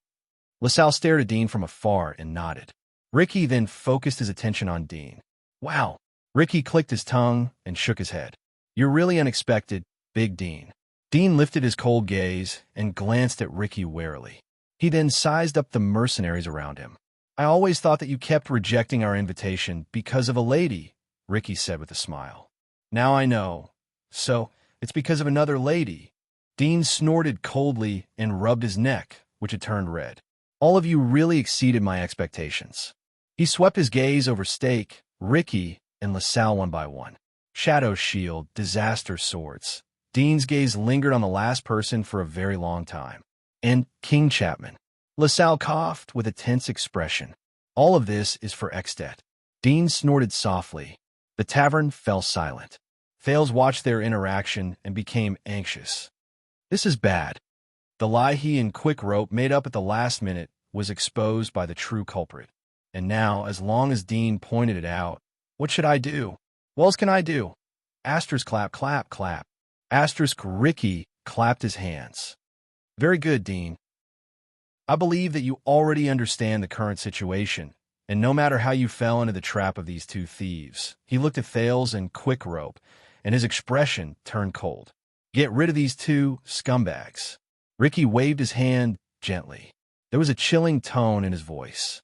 Let's get back to business. Get rid of them? Thales and Quick Rope's hearts skipped a beat at the same time.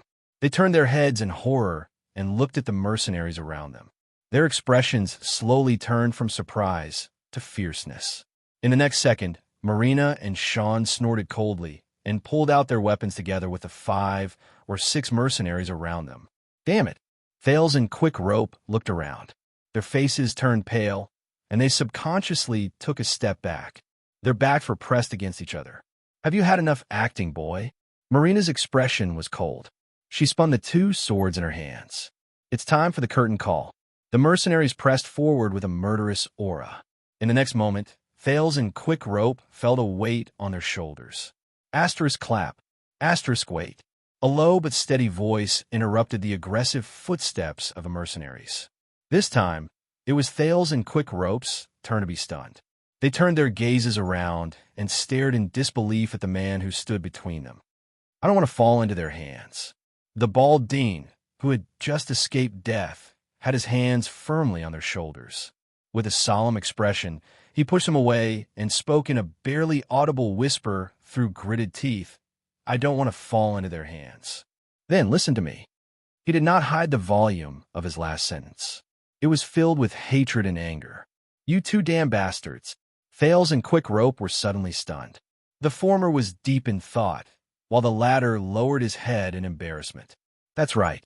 Thales' heartbeat gradually steadied, and his thoughts suddenly became clear. This is still the bet I made before. The people in this tavern are not on the same side. Even on Extet's side, King Chapman's people and the secret room's people had never been on the same side.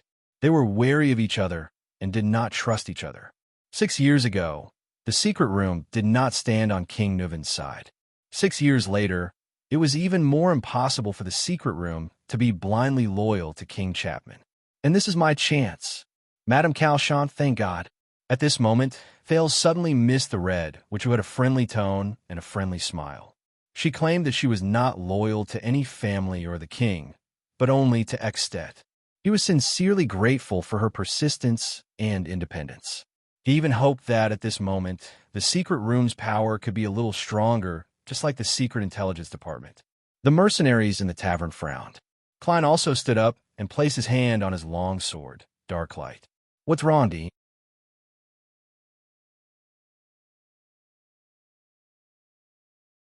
Marina also instinctively wanted to move forward, but Ricky suddenly stretched out his hand and ordered her to stay where she was. The people in power in the tavern were watching this scene with cold eyes.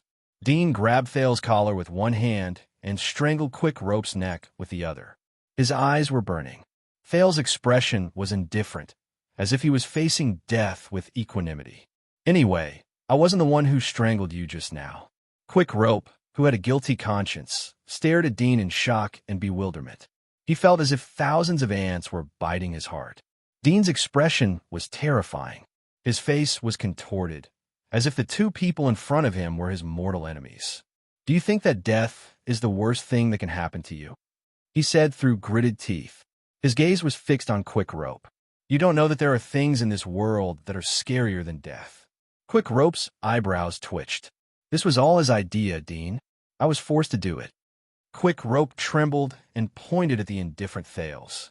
He acted like an innocent farmer who was passing by a battlefield. "You know, Dean, you force him too much, and I was forced."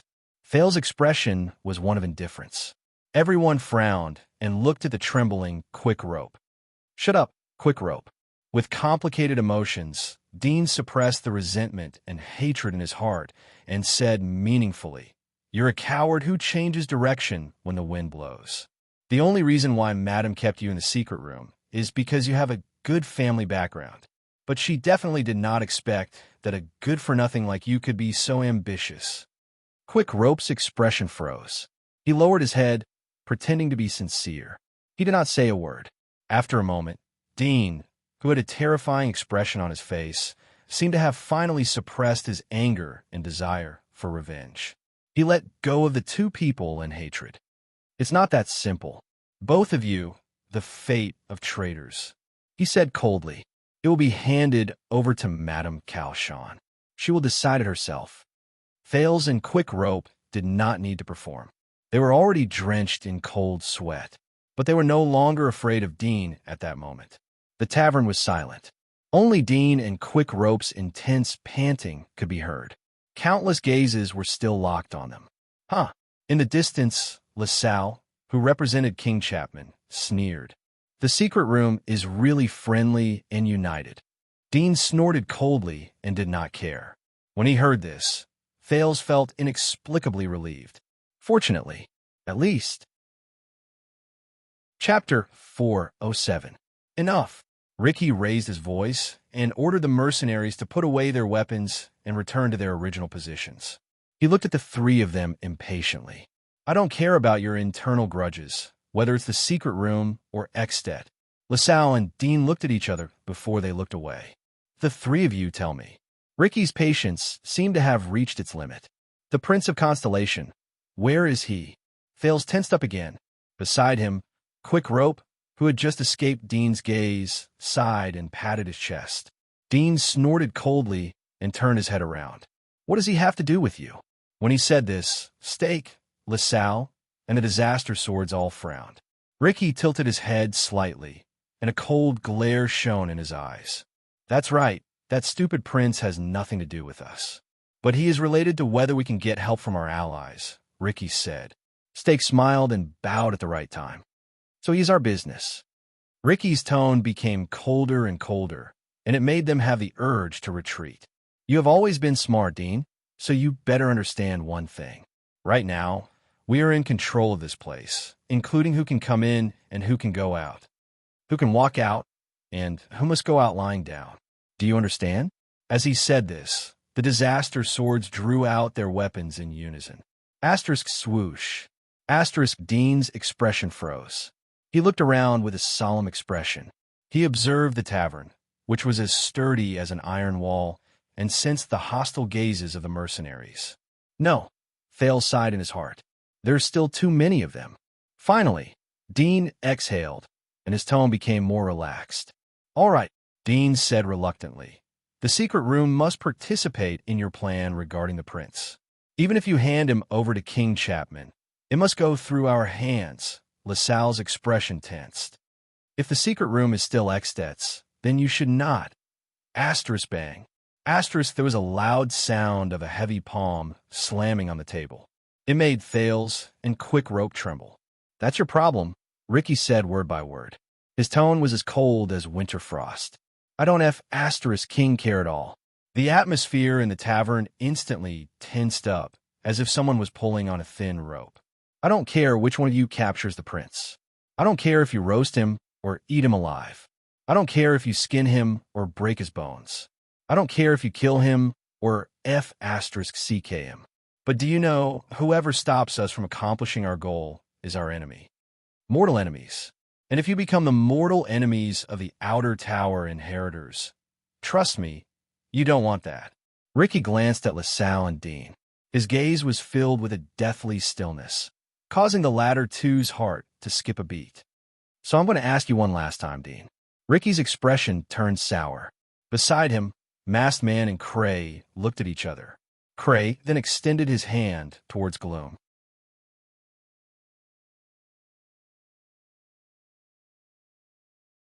When he saw that it was about to turn into an internal conflict among the extensions, Stake had no choice but to raise his hands again to maintain order in the meeting. Can we focus on the topic? Dean and LaSalle then averted their gazes. Dean, Ricky seemed to be deep in thought. Tell me, you caught him, didn't you? We have a prince of Constellation. Dean curled his lips. He looked very indignant. Almost, he said through gritted teeth. I plan to take him down tonight, and I already planned when to act. Once he finished speaking, he turned his head and stared at Thales. Until these two damn bastards ruined my plans, right before I moved. Thales coughed softly and twitched the corners of his lips. If you had stayed in the sack obediently, Dean, the prince glanced at Ricky with an unyielding look. Perhaps by this time, we would have already caught that cunning little prince, along with all of you. Ricky exhaled heavily, as if he wanted to expel the dissatisfaction and resentment in his heart. Stake looked at Dean, then at Thales. His eyes darted back and forth. Very well, then let's go find that merchant named Tormorden. LaSalle crossed his arms and muttered, have him hand over the prince, or pay the price. A cold glint flashed in his eyes. Get ready, everyone.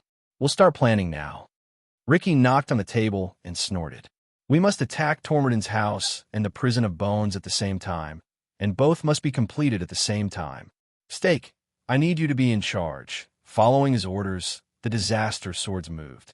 At this moment, Thales and Dean secretly breathed a sigh of relief. Before that, I need to contact the people from the secret room. Dean looked very indignant as he stared at Quick, Rope, and Thales. These two traitors can forget about. At this moment, wait. A finger was raised in the air. Thales and Dean were both stunned. It was Stake. The spokesperson of Shadow Shield still had a smile on his face. The tavern instantly fell silent. Ricky and the others, who were formulating their plans, raised their heads. This distinguished guest of the secret room, Dean. Stake gestured amiably at Dean, then pointed at Thales. Tell me, did they attack you to replace or take all the credit for your work? Dean's heart froze. Thales also gritted his teeth. It's the same as you, isn't it?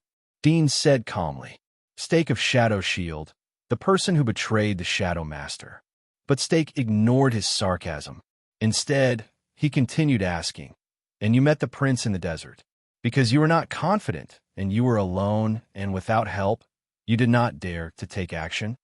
Dean snorted softly. I don't want to repeat myself. This time, Ricky felt that something was wrong. He looked at Stake, then at Dean. What's wrong?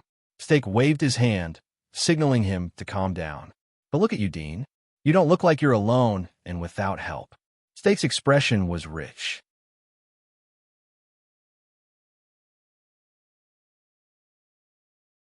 Stake clicked his tongue. I have to say this. He put his hand into his bosom, took out a small scroll, and slowly unfolded it. When you cut your hair, change your attire, and no longer look neat and tidy, but are in rags, Stake sighed and gently threw down the scroll in his hand. It's quite hard to recognize. Thales lowered his head stiffly and looked at the scroll. It was a sketch. The drawing was of a thin, neat teenager in his teens. His face was delicate, and his expression was indifferent. It was as if he had a card up his sleeve. Please forgive my rudeness. Stake flicked the dust off his body, turned to Thales in a solemn and gentle manner, and bowed deeply. I am Stake from Shadow Shield. It is my honor to meet you with my own eyes. Dear Prince Thales.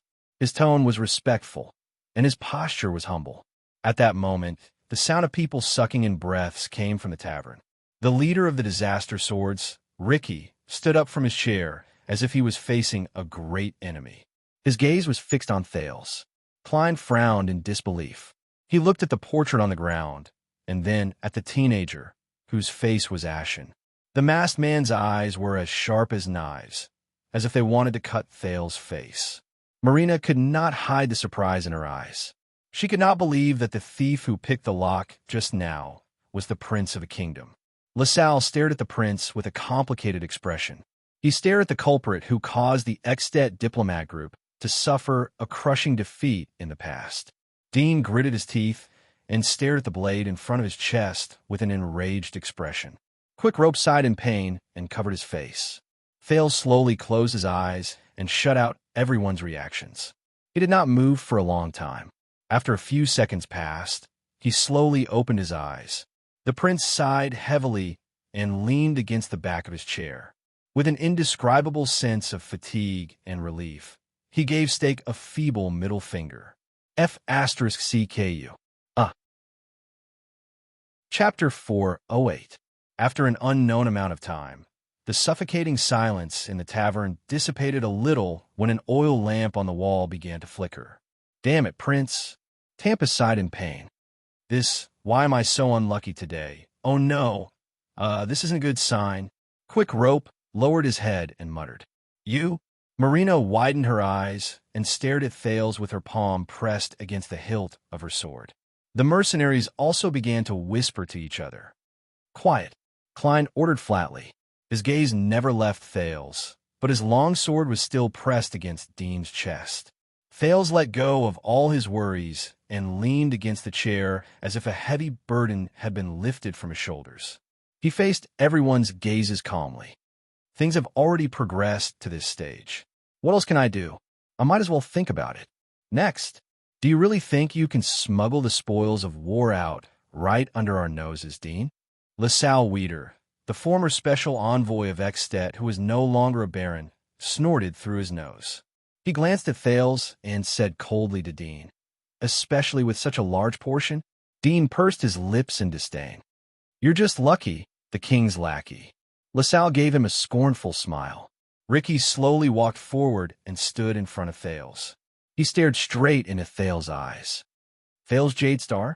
Ricky curled up the corners of his lips and sized up Thales with a slightly unfocused gaze. You've really exceeded my expectations. At that moment, his gaze became piercingly cold, just like the other Jadestars. Thales was a little stunned. Whether it was Nicholas, Monty, Dean, or even Stake and LaSalle just now, when they sized up Thales, most of the time, it was as if they were sizing up a prey or a valuable treasure. But strangely, Ricky's gaze when he looked at Thales did not have that kind of meaning. Instead, it was slightly perplexed. It was as if he was looking at another person through Thales. But Thales, who was in danger, could not think so much. He carefully thought about his own chances. Thales first coughed, then took a deep breath. The same goes for all of you, disaster swords. Choosing the most difficult path is really beyond my expectations. Ricky retracted his gaze, pursed his lips into a smile, and turned around. His shadow on the wall swayed in the light. Looks like you completed your mission ahead of schedule, Stake. Ricky cast a sidelong glance at Stake in the distance. It was easier than I thought. Maybe too easy? Stake bowed from afar with a smile on his face. Thanks to everyone. Don't waste any more time. LaSalle interrupted them decisively. This is the enemy's territory. We still have to arrange an evacuation. You guys are intercepting the secret rooms. Dean wanted to say something, but Klein turned his wrist slightly, and the threatening edge of his sword stopped the secret agent's words in his throat. Ricky waved as he walked back. Clay and Masked Man nodded at him. Thales observed their interaction. When he saw Ricky's gesture, he knew that he could no longer remain silent. I don't understand, Ricky. Thales cleared his throat and said loudly to Ricky's back. I heard from an attendant that you are a group of swordsmen who are determined to overthrow the Tower of Eradication, right? Ricky stopped in his tracks. Of course, you've heard of us. Disaster Swords, Crassus sneered. But you don't know. Thales snorted softly. Is it worth it? The prince stood up from his chair. The mercenaries beside him subconsciously changed into battle stances until Ricky waved them away. The prison of bones. Is it worth it for you to give up everything and go against all of Constellation? Even to the point where you have to work with these people to kidnap me and turn yourself into Constellation's mortal enemy? Thales said in a low voice. LaSalle frowned in the distance. Don't waste your breath on him. This prince is used to inciting. But Ricky raised a hand and silenced the extension's words. The leader of the Disaster Swords turned around again and approached Thales step by step. Compared to the others, who were either murderous or had a sharp, unapproachable presence, the leader of the Disaster Swords had a gentle gaze and a calm demeanor. He was not aggressive, but for some reason, there seemed to be a vortex around him that was slowly accumulating. It slowly built up with each step he took, and wherever he went, Thales could not help but hold his breath. As I said, you don't know. He bent down and looked straight into Thales' eyes. You don't know what we want. Thales clenched his teeth and raised his finger. Listen, no matter what you want, or who you want to save in the prison of bones, I can satisfy you. You just need to give me a small order. The prince took a step forward and said firmly, Don't forget, I am the Prince of Constellation, the heir to the kingdom. This is your best and safest chance, as long as... But Ricky only smiled mysteriously and shook his head. Masked man behind him said in a low voice, You can't. His tone was cold. Unless you are the king. There was a negative emotion in Masked man's tone that was difficult to get rid of, as if Thales was his enemy. This stunned the prince for a moment. But I will eventually be the king. Thales snapped out of his daze and tried his best to seize the opportunity. And all of you are destroying this opportunity. Ricky suddenly spoke up and interrupted him. I will become the king. I heard this from another Jade Star, Ricky said flatly. Guess what happened to him? Thales was stunned for a second. Ricky straightened his back and looked down at Thales. Even if you really become king one day, Thales Jade Star, when that time comes, everything will change, regardless of whether it's us. His eyes dimmed slightly. It's still you. In comparison, I prefer to choose the present.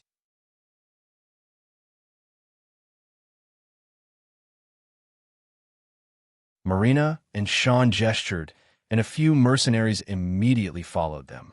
Klein sheathed his sword and retreated, allowing these people to approach Thales and the other two. What's next? Quick Rope raised his eyebrows. Dean, do you still have any secret weapons? No matter what weapon I have, Dean said sarcastically in a low voice as he suppressed his anger and watched the enemies get closer and closer. After being strangled by someone and put into a sack, it's useless. Quick Rope's expression was serious. He curled his lips to show that he understood. Thales listened to their conversation and sighed. Then, all that's left is, wait a minute. Thales raised his palm and blocked the mercenary's path. The Prince of Constellation raised his head, took a step forward, and said loudly to Ricky, If I'm really that important, Ricky, are you going to hand me over to Shadow Shield or King Chapman? Thales glanced at Stake, then at LaSalle. For the smooth progress of your next operation, perhaps you should curry favor with Shadow Shield, right? To prevent them from making things difficult for you? Ricky frowned at him. LaSalle snorted angrily, but beside him, Stake smiled and shook his head, silencing the former's words. Your Highness, there is no need to worry. We have an agreement a long time ago. Stake spread his hands in the distance, as if he had seen through Thales' sinister intentions. Under our careful protection, you will be a guest in our branch for a period of time. Once we clear up some misunderstandings, we will send you safely back to Extet. Thales' nerves slowly tensed up. But at this moment, no.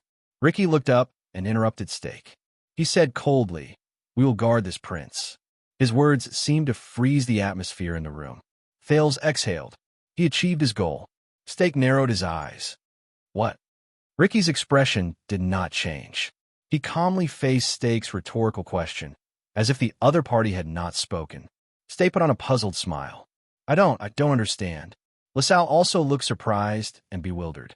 He made it clear enough. Masked man behind Ricky said to them bluntly, Before we complete our goal, the prince must stay in our hands.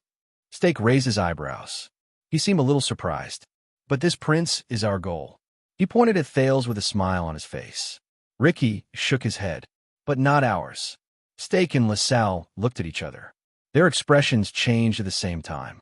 That prince is a condition we agreed upon, mercenary. LaSalle maintained his composure, but even Quick Rope could tell that he was trying hard to suppress his emotions. Once we get him, we will help you break into the prison of bones. Ricky, Klein, and Masked Man exchanged glances, and they all smiled. But he is already here now. Your goal is close at hand, but our mission has yet to be completed, Ricky said steadily. A solemn look flashed in his eyes. How do I know that you and the people you placed outside will keep your promise and carry out the agreement? He swept his gaze over Stake and LaSalle. How do I know that you will not burn the bridge after crossing it? How do I know that you will not turn against us, use us as bait to lure the enemy away, and sell us out to the constellations in the entire camp? LaSalle no longer cared about his image. He strode forward and glared at Ricky. You should not doubt Extet's promise, the extension said coldly. But as if it was prepared for him, Masked Man took a timely step forward and blocked LaSalle's path. The mercenaries became nervous again. They moved secretly to block the two guests' path. Just because of the Kinslayer King's character? Masked Man answered with hostility. Don't overestimate yourselves, extensions. LaSalle looked around, and his gaze turned cold. I smell the stench of constellations. Ricky clapped his hands gently to stop this small conflict.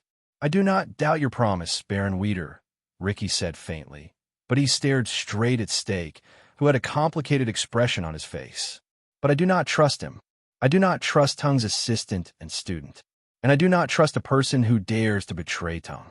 Stake's expression froze for a moment. So this prince will remain in our hands. We will guard him until you complete the part of the cooperation. Until we get what we want. LaSalle turned his head around and frowned at Stake, who was silent.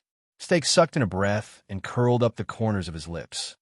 You know, tonight I gathered so many people at the last minute and took the risk to return to the camp to meet you at all costs. I did not do this to ruin your plan or to cause both of us to suffer great losses. Stake spread his hands and said with a smile that was filled with profound meaning, I came here to prevent your plan from clashing with our goal, causing both sides to suffer a loss when both sides clash. Ricky snorted softly. So, Honorable Crassus. Stake lowered his head. His tone slowly became tense, and his gaze gradually turned cold.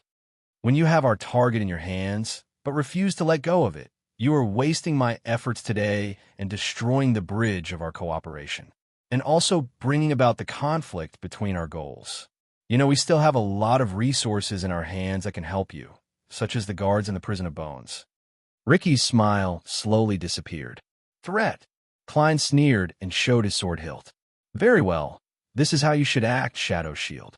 The atmosphere in the hall became tense again. Really? You? LaSalle gritted his teeth when he saw that the situation was slowly turning against him. He slapped his thigh indignantly. Oh, please. Thales gritted his teeth and observed the situation. He thought about how he could add fuel to the fire. The alliance between Shadow Shield and Disaster Swords was not that stable. Just as Stake said, they had their own desires and were wary of each other. That was why they temporarily made peace. In fact, the former was calculating and using the latter's power, while the latter was constantly on guard against the former's retaliation. As long as I destroy the foundation of their cooperation, Ricky shook his head. The bridge of our cooperation? On the contrary, Stake, I am strengthening it. Ricky stared at him. Just waiting for your next brick. To ensure that our cooperation will not collapse because one side of the bridge is too heavy. He slapped the table. In the next second, the mercenaries around them, including those by the railings on the second floor, stood up and stared at Stake coldly. Stake furrowed his eyebrows tightly. He put his hand into his robe and clenched a secret signal whistle. He knew that as long as he blew it, the assassins of Shadow Shield would invade the tavern from the weak spots around it. But Stake looked at the mercenaries standing around him, and his expression grew paler. Damn it! The atmosphere became more and more oppressive. The two leaders of Shadow Shield and Disaster Swords exchanged glances countless times. Finally, in the midst of the indescribable tension, Stake exhaled. You always like to have the initiative in your hands, don't you? He put on a friendly smile again and faced Ricky. Ricky snorted softly and did not answer. Stake blinked and waved his hand in a seemingly resigned manner. I understand, Honorable Crassus. If that's the case, he lowered his head and seemed to hesitate for a second. In the next second, under everyone's worried, wary, puzzled, or fearful gazes, Stake raised his head and smiled brightly. I can vouch for you. Ricky narrowed his eyes. Vouch. Stake nodded with a smile and extended his hand to his chest. I guarantee that once my people are lucky enough to invite Prince Thales over, they will not ruin your plans. He brought out a short knife. When they saw Stake's actions, the mercenaries nervously pressed down on their weapons to prevent any sudden attacks. At that moment, Thales' heart sank, even though he thought that there was still a chance to turn things around. An ominous feeling rose in his heart. But Ricky raised his hand gently to restrain his nervous subordinates. What did I say? Klein said coldly with dark light in his hand. They can hide a weapon even in their private rooms. Stake smiled and swung his hand backwards. The blade moved inwards and cut a gap in his robe. Thales frowned slightly. A mezzanine? Perhaps to prevent any misunderstandings, Stake used 2 fingers to slowly scoop out a neatly folded piece of yellowed paper from the hidden layer of his robe. Under everyone's gazes, he slowly walked forward with a smile on his face.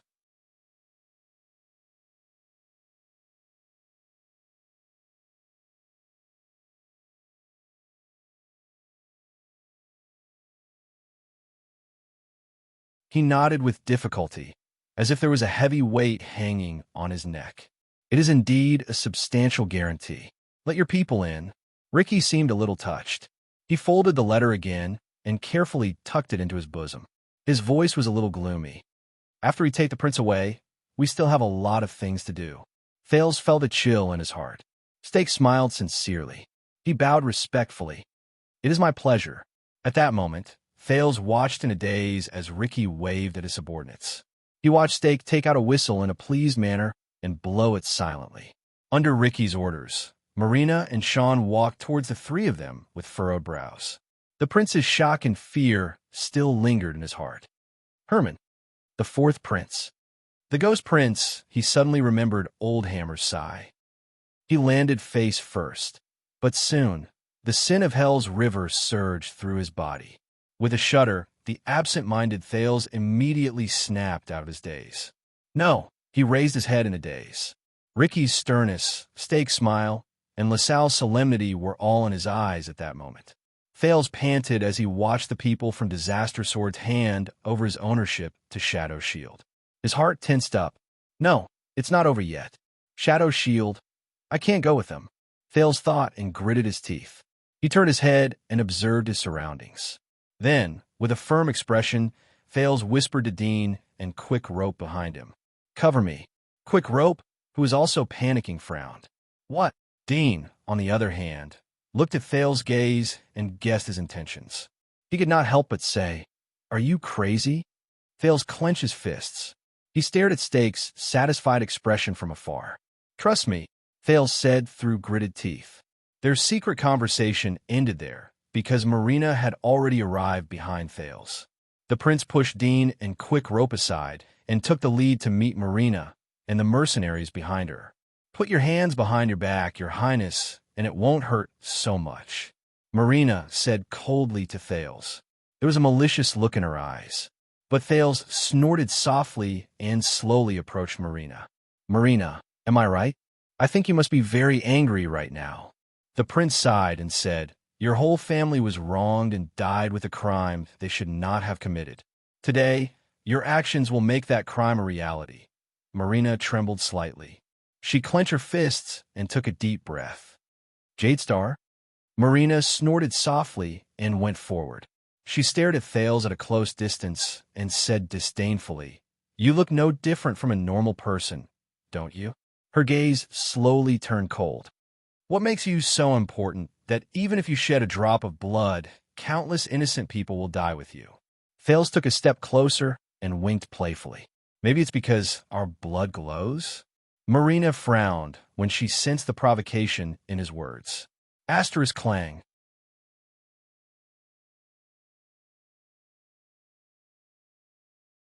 At some point in time, one of her twin swords had already appeared in Thal's hands. As the prince charged forward without any distractions, it erupted with an indescribable speed and stabbed towards Ricky at the center of the tavern. Before the mercenaries in the distance could react, Sean and the others, who were the first to witness the situation, drew their swords in shock and anger. However, they were stopped by Dean and Quick Rope, who were already prepared for this. They blocked their way. *T. Marina only had time to think about this. On the other side, *whoosh.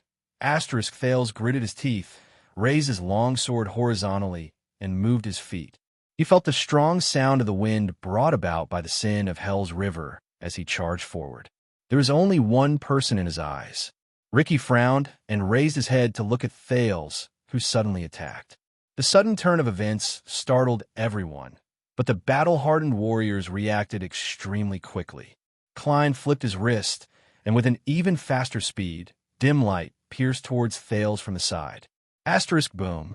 The sin of Hell's River poured down like a river and filled Thales' legs. The power of eradication, which was imitated from the twist of fate, poured out, and as his joints rubbed against each other violently, it pushed Thales' trajectory away. He bypassed Klein's interception.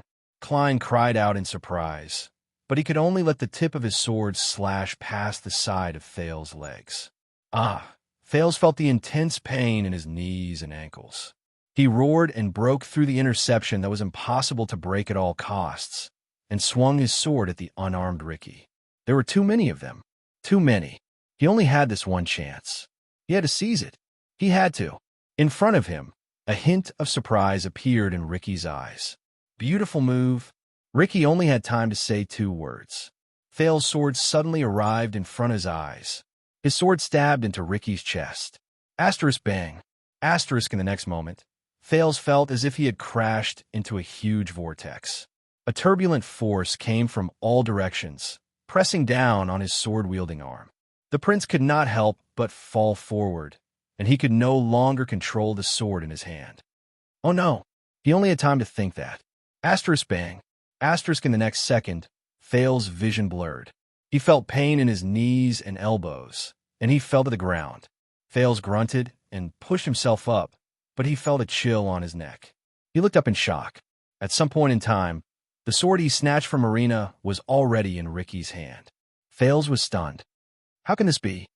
The leader of the disaster swords had an indifferent expression on his face. He knelt on one knee and pressed the tip of his sword against Thales' neck. On the other side, Quick Rope and Dean, who were subdued by the mercenaries, sighed at the same time. Beautiful move. Ricky, who had defeated Thales with one move, sneered and finished the second half of his sentence. Stupid idea. Chapter 410. Marina's blade was very cold, especially when it was pressed against his throat. Thales could feel himself improving ever since he was forced to be sandwiched between the Star Killer and the Raven of Death. In the end, all 3 parties used up their trump cards.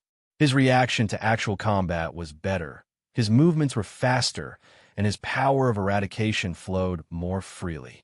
But Thales looked at Ricky's indifferent expression and his relaxed attitude. He had no choice but to move his neck along with the other party's blade. Damn it! From the prince's sudden attack to Ricky's successful counterattack, both parties had only exchanged blows once. The sudden change only lasted for less than 2 seconds. Quick Rope and Dean, who were covering for Thales, were pinned to the ground by multiple opponents. They could not move, and their faces were in pain. Many of the mercenaries were still prepared to fight. They watched in surprise as the situation turned around in an instant. Clearly, someone needs to teach our prince when and what not to do. Klein snorted in disdain from the side. He sheathed dim light, which was as fast as lightning. I told you. The former Baron LaSalle, who had calmed down after the shock, looked at the disaster swords around him in dissatisfaction. This prince is very troublesome, Steak frowned at Thales, who had failed in his counterattack. Restless little fellow, isn't he? Bastard. Marina gritted her teeth. Her face was red as she held her sword and walked forward. She was prepared to take down the bold prince and teach him a lesson.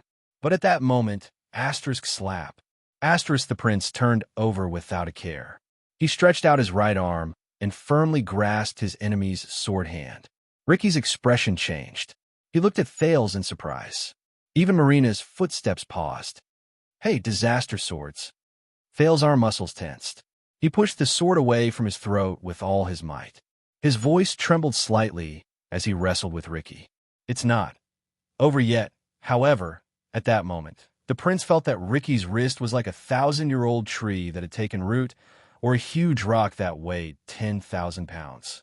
It could not be pushed away, nor could it be shaken. I heard that you're very interested in Blacksword, right? Thales tried his best not to think about the cold sword on his neck. He forced a smile. Unfortunately, I'm also very interested in him. Ricky watched Thales struggle like a cornered beast and frowned. He seemed very dissatisfied. A smart person should know when to give up. Following Ricky's words, a strange power flowed out from his wrist. Thales' expression suddenly changed. At that moment, Ricky's power of eradication flowed into his entire body through Thales' palm. Thales felt as if he had been thrown into a cauldron, covered with a lid, and set on a flame. Scalding hot. It stung. It was heavy. In a trance, his blood emitted an uneasy, muffled sound. His skin was slightly irritated, and the bones in his body couldn't move at all. It was as if someone was tightly clamping him down and putting him under great pressure. With Thales' senses, the power of eradication in Ricky's body was like countless deep whirlpools that devoured everything in its endless, rolling undercurrents. Once one fell into it, there was no way to escape or leave. What is this? Thales thought in agony. At that moment, Ricky's cold voice slowly traveled into Thales' ears. Such as you. Ricky watched with satisfaction as Thales' face turned from red to white. His breathing froze, and he watched as Thales' eyes lost focus under his terrifying power. Thales trembled slightly, and his grip loosened. Every time, Ricky pursed his lips and thought in a bored and indifferent manner. It's the same every time. When their power of eradication surged into their opponent's body, he shook his head in disdain. But just as Ricky was about to push away the powerless Thales, the prey under his sword suddenly trembled slightly. Asterisk thud. Asterisk under everyone's gazes, the prince, who was already at the end of his tether, suddenly sucked in a sharp breath, extended his left hand, and grabbed Ricky's collar tightly. Ricky's pupils instantly shrank. Thales gritted his teeth and exerted force in his hand to close the distance between them. Ricky stared at Thales in a daze and asked in slight doubt, You can still move? As a leader, you are indeed very special, Ricky. Thales' breathing became more rapid. Sweat broke out on his forehead, but his face was flushed and his words were smooth. They are all cold and violent, but you. Ricky shuddered violently. What? Yours is scorching, oppressive, heavy, and blots out the sun. It's like a terrifying whirlpool that you can't escape from. Thales smiled with his forehead drenched in sweat. He felt the power of eradication in his body surge inch by inch, as if it had a mind of its own, expelling and clearing the foreign power that invaded his body. But that ominous energy is still the same. The disaster swords. The power of eradication began to spread in Thales' mind. It was boiling and excited. When he heard Thales' words, Ricky widened his eyes in shock. How did you? Thales gripped Ricky's wrist and collar tightly. He resisted the influence of the power of eradication on him and suppressed the urge and desire to immediately counterattack. Damn it. Not enough. Not enough. I still don't believe it. I need more. As he thought, Thales grunted with his forehead drenched in sweat. He observed the characteristics of Ricky's power of eradication. Just like how he imitated the twist of fate not too long ago, he urged the power in his body to change. Scorching. As Thales thought about this, the sin of Hell's river in his body began to flow on its own. It emitted a terrifyingly high temperature in his senses. Oppressive. The power of eradication roared and covered his blood vessels, muscles, bones, and almost all his tissues. It was like a dark cloud blotting out the sun, leaving not a single gap. Heavy. An inexplicable pressure descended on Thal's body. As the power changed, it became more obvious, as if it had substance. It blotted out the sun. Soon, the sin of Hell's river spun around its center, as if it wanted to tear him apart, but also as if it wanted to devour everything. At that moment, Thales had the illusion that no matter what kind of attack it was, as long as he was still immersed in the vortex formed by the power of eradication, he could easily withstand it. Thales exhaled in pain. He could vaguely hear his body protesting against the chilling sounds of friction, as if it was a machine that could not bear the weight of a heavy load. No one knew that in less than a second, he had experienced the terrifying ups and downs from the peak of a mountain to a deep valley, and then from the depths of the earth to the clouds. Compared to the twist of fate, which he was almost familiar with, this time, the transformation of the sin of Hell's river gave him a greater burden and cost than he imagined. But Thales tried his best to pull himself together and looked at the enemy in front of him. The teenager took a deep breath and tightened his grip on Ricky's wrist. He smiled as if he had been relieved of a burden. Just like this. Soon, the newborn sin of Hell's river, which had completed the transformation in his days, poured into Ricky's body. At first, Ricky looked puzzled, but as the unusually familiar power gradually surged into his body, the man's breathing became more rapid. This is scorching, oppressive, heavy, blotting out the sky. Just like, as he looked at Thales' smile and sensed the feeling coming from his body, there were no words that could describe Ricky's current expression. No, he widened his eyes and shook his head subconsciously, as if he could not believe what was happening before his eyes. Impossible. Thales coughed in pain, and the young power of eradication immediately dissipated. His hand left Ricky's collar and fell limply to the ground. The onlookers did not know what was going on. As they listened to the conversation between the two, they were surprised and bewildered. The anxious Sean wanted to walk forward, but Ricky waved him away. "What's wrong, Ricky?" Klein asked tentatively, but the leader of the Disaster Swords only shook his head slightly and did not answer.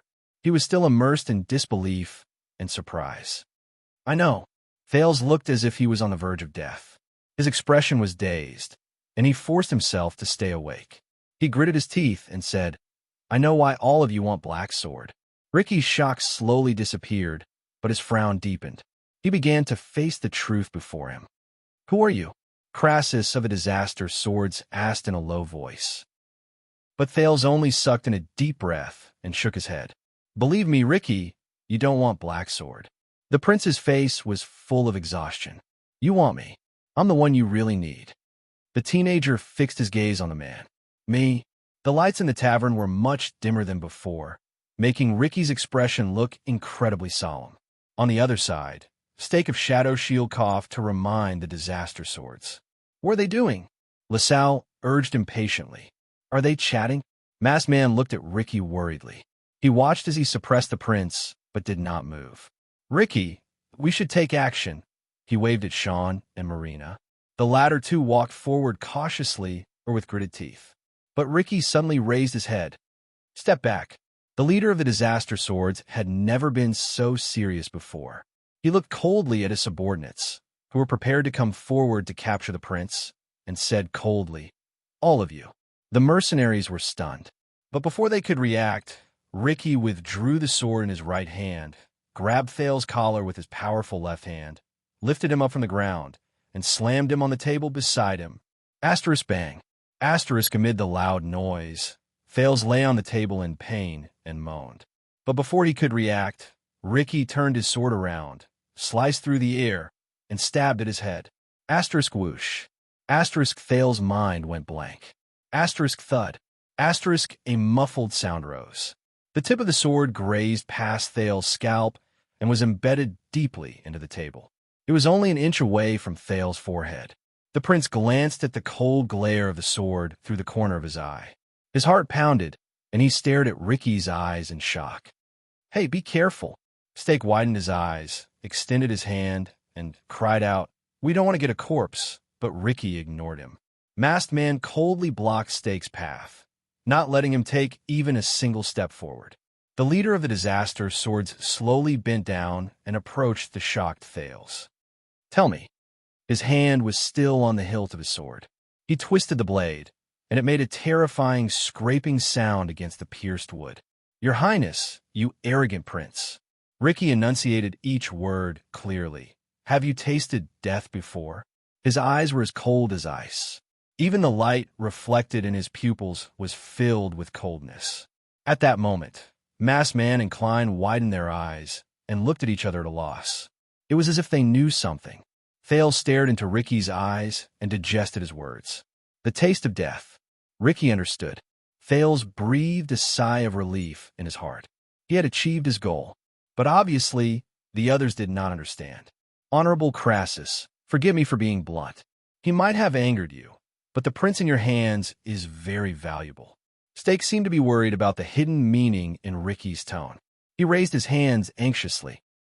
"If you're dissatisfied with him..." Ricky suddenly turned around. He glared at Thales and shouted fiercely, "Shut up." Stake was rendered speechless. The rest of his words were stuck in his mouth. In the next second, Ricky turned around and continued to stare at Thales on the table. He said sternly, "Answer me, Prince." His breathing quickened. "Have you seen death before?" At that moment, Ricky was like a fierce beast with sharp claws and a long beard. He no longer had the indifference and indifference he had when they first met. "Death." Thales frowned. His thoughts drifted away. Only those who have survived death have the right to use and control it.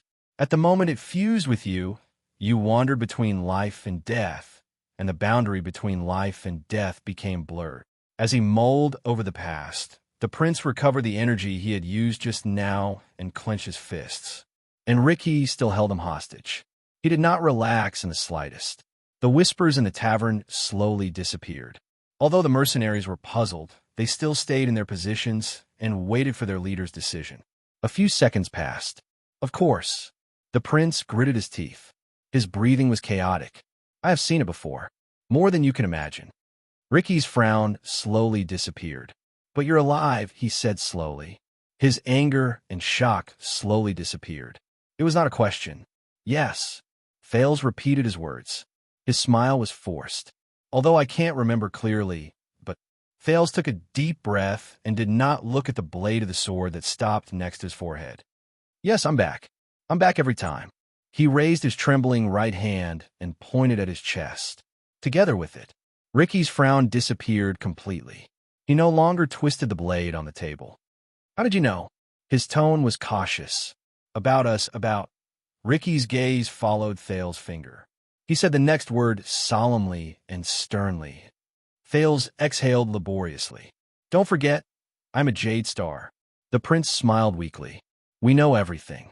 Ricky's expression froze. He narrowed his eyes. "Jade Star, Horus Jade Star." Ricky took a deep breath. His tone became downcast along with his head. "Is it him? He learned all of this from the Tower of Eradication?" Thales was slightly stunned. "What? Whether it's him or not." Thales gulped. He was determined to get through the crisis before him first. "But you want me." He stared straight at the slightly confused Ricky. "You want me more than anything else. Because I represent the miracle and opportunity that all of you have been dreaming of." Thales repeated their words in a low voice. "The end of the old era and the beginning of the new era." As Thales spoke, the confusion on Ricky's face slowly faded. He looked up. "Yes." Ricky looked at the prince in front of him, sighed, and said in relief, "I want you." There was a profound meaning in his words. In the next second, Ricky exerted force with his right hand, pulled the blade out from the table, and turned to the others. Thales was left alone, lying on the table, panting in shock. "Take him down. Be polite." Ricky brandished his sword and tossed it back to Marina, who was staring at Thales unblinkingly and indignantly. Shaw nodded and walked forward. "Get ready." At that moment, it was as if Ricky had become the calm and indifferent leader from before. We will begin the next step. Klein and Masked Man looked at each other. They glanced at Thales uneasily and nodded in unison. The mercenaries started to move. Stake coughed to remind them of his existence. Since we have subdued this mischievous prince, let us take him away, at least to a safe place. But Ricky suddenly raised his head and interrupted him. The prince must stay in our hands as a pledge. Stake could not help but be stunned by his firm words.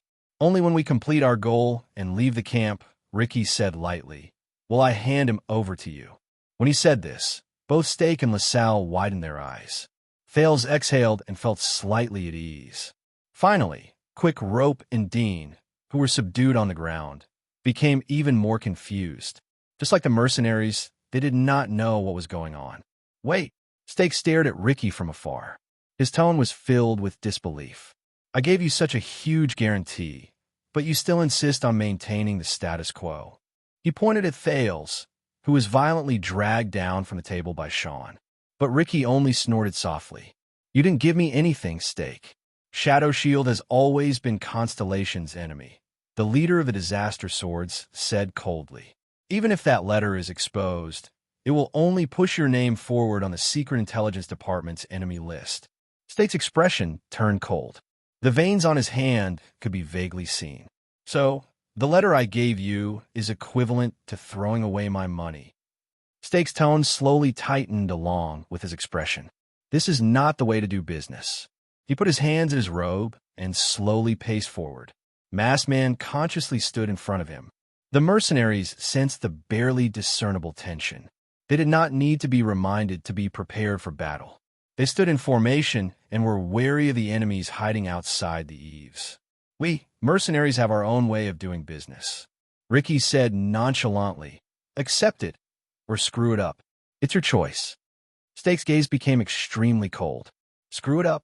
The guest of Shadow Shield gritted his teeth. His words were cold. Everyone. When LaSalle saw that the situation was about to reach a stalemate again, he quickly said, this camp is filled with Constellation's army. If we drag each other down, no one will be able to walk out of here safely, and we won't be able to achieve our goal. Ricky smiled in response. We did what we promised you. The prince is here. I think you don't mind us temporarily detaining the goods, Ricky said loudly. But intentionally or not, he glanced at a few corners at the top of the tavern. Until you pay the rest of the money? Stake stiffened. He knew that the places Ricky looked at just now were the places where the assassins of Shadow Shield had been hiding outside the tavern for a long time and were ready to attack at any moment. But Stake clenched his fists in indignation. You don't think I'm blind, do you? Stake gritted his teeth and said, just now, you and the prince whispered in each other's ears for a long time. Sean had just roughly tied Thales up. He noticed that Sean was carrying Thales' luggage on his back. When he heard this, he was stunned. Stake glared at Ricky, who looked calm and composed. You weren't really tempted by the prince's words and reached some kind of deal with him, right? Such as some kind of deal between you and Constellation, such as the Prison of Bones? Ricky stopped what he was doing. LaSalle stopped talking as well. He stared at the others with deep distrust in his eyes. Masked Man frowned. Then it'll be very ugly, Stake said coldly. Do you think that Shadow Shield would come all the way here just to let you take away our target so easily? Ricky took a deep breath, turned around, and met Masked Man's gaze. He laughed. Ha ha. Masked Man laughed as well. It was as if he had heard the funniest joke in the world. I can understand. You gave us that letter, so you were very indignant. You felt as if you were being taken advantage of. Ricky laughed very happily. He waved his hand. Are you still worried that we will judge the situation and turn around to collude with Constellation? Make all of you fall short of success? Stake's expression became more and more unpleasant. Ricky walked forward, moved past Masked Man, and arrived in front of Stake. But what I want to say is, Stake, just like you, we were destined to be enemies with Constellation a long time ago. Stake was slightly stunned. Ricky stared at him and said faintly, as a reward for your letter, and as a reward for your sincerity, with a calm expression, he crooked his finger behind him. Samuel? While Stake, LaSalle, Thales, and the others were puzzled, Masked Man snorted coldly and walked forward. He stretched out his hand, and pulled down his mask without hesitation. The lights flickered, and the masked man's face was indistinct. It was a face that had been through the vicissitudes of life. The man looked to be in his 40s or 50s. His cheekbones were high, and his sideburns were faintly visible. Stake scrutinized him with a puzzled expression, as if he did not know what to do for a moment. "You are." Masked man shook his head in disdain. But LaSalle's expression changed beside Stake. "That is." The former Baron of Extet stared at the man and shuddered slightly. Many mercenaries, including Quick Rope, looked at each other in confusion. They were extremely puzzled. Thales tried his best to stretch his neck, but he could only see Masked Man's side profile. "Damn it, who is that guy?" But Thales was immediately stunned. Side profile. Yes, he could only see Masked Man's side profile. But that was enough. There was an obvious and ferocious brand on one side of the man's face, from his chin to his cheekbone. His skin and flesh were turned inside out, and blood was everywhere. It was like Thales stared at the brand on the man's face in a daze. Just like the two brands on Raphael Lindbergh's wrist from the kingdom's secret intelligence department 6 years ago. They were the Arund families, but the prince was shocked again. He recognized it. The imprints on a masked man's face had a regular pattern and a shape. That is, Thales could not believe his eyes. But Masked Man quickly spoke and ended Thales' doubts. "This is the letters from the ancient empire. It represents the Jade Star royal family. It was branded a long time ago," he said coldly as he gently touched the ugly and terrifying brand on his face. Stake shuddered violently. Masked Man said coldly, "The person who is branded with this brand is a sinner who is personally ordered by the Supreme King of Constellation to be punished. He will bear the shame and sin that will never be forgiven, and he will never be able to redeem himself." Stake took a step back with a surprised expression. Ricky crossed his arms and sneered slightly. Klein looked as if he had known about this for a long time and was not surprised. Marina listened to Masked Man's confession with a complicated expression. Thales stared at the man named Samuel in a daze. He could not describe the feelings in his heart. Stake remembered something and asked with uncertainty, "You said your name is Samuel?" "You are." Samuel, who was no longer masked, snorted softly. "As you said, everyone has a past." Samuel turned around and faced the people in the tavern. "After the war 18 years ago, aside from all of you assassins who deserved to die, there was also a group of people in Eternal Star City who were sentenced to prison by the newly crowned King Kessel." Samuel slowly walked forward. His tone was cold. All of them were skilled, experienced, and powerful warriors who were born into nobility. They once made a glorious oath to protect the noblest descendants of the kingdom. Samuel turned his head abruptly and looked at Thales, causing the latter to be shocked. Under the illumination of the light, the brand on his face became even more obvious and terrifying. His gaze was very strange. He was clearly staring at Thales, but it was as if he was looking into the distance through a layer of water curtain. Samuel spoke slowly, but because of that failure and humiliation that the world knew about, they were wronged under the wrath of the new king.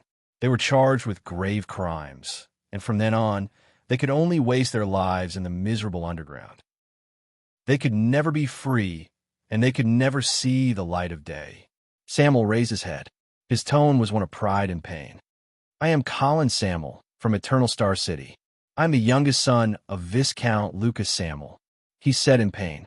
"I was once the vice flag bearer of the Royal Guards of Constellation. I was the personal guard of the late King Adi II. I was the glorious Emperor's Praetorian Guard." He stared at Thales with a complicated gaze. "I was also a member of the Royal Guards who guarded Renaissance Palace during the Bloody Year." Thales stared back at him in a daze. His emotions were in a mess. "Royal Guards? Isn't that?" Samuel gritted his teeth and clenched his fists.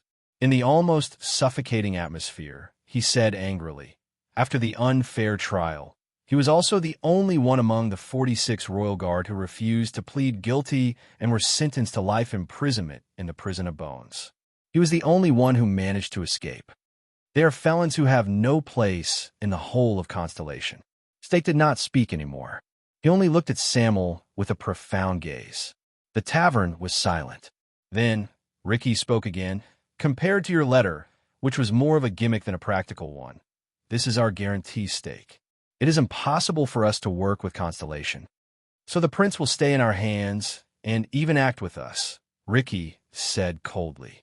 His safety and whether he can be handed over to you smoothly all depends on the success of our next operation. And here I am, thanking both of you for your generous help in advance. Ricky's words were filled with hints. Stake and LaSalle frowned. Ricky snorted softly, turned his head around, and ignored them. Now, the leader of the disaster swords swept his gaze over the solemn mercenaries. His gaze swept past Thales's face, whose emotions were complicated. Let's go.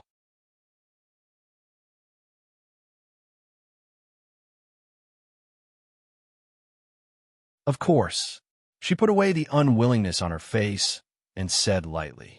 However, Marina's next sentence made Thales feel bitter in his heart again.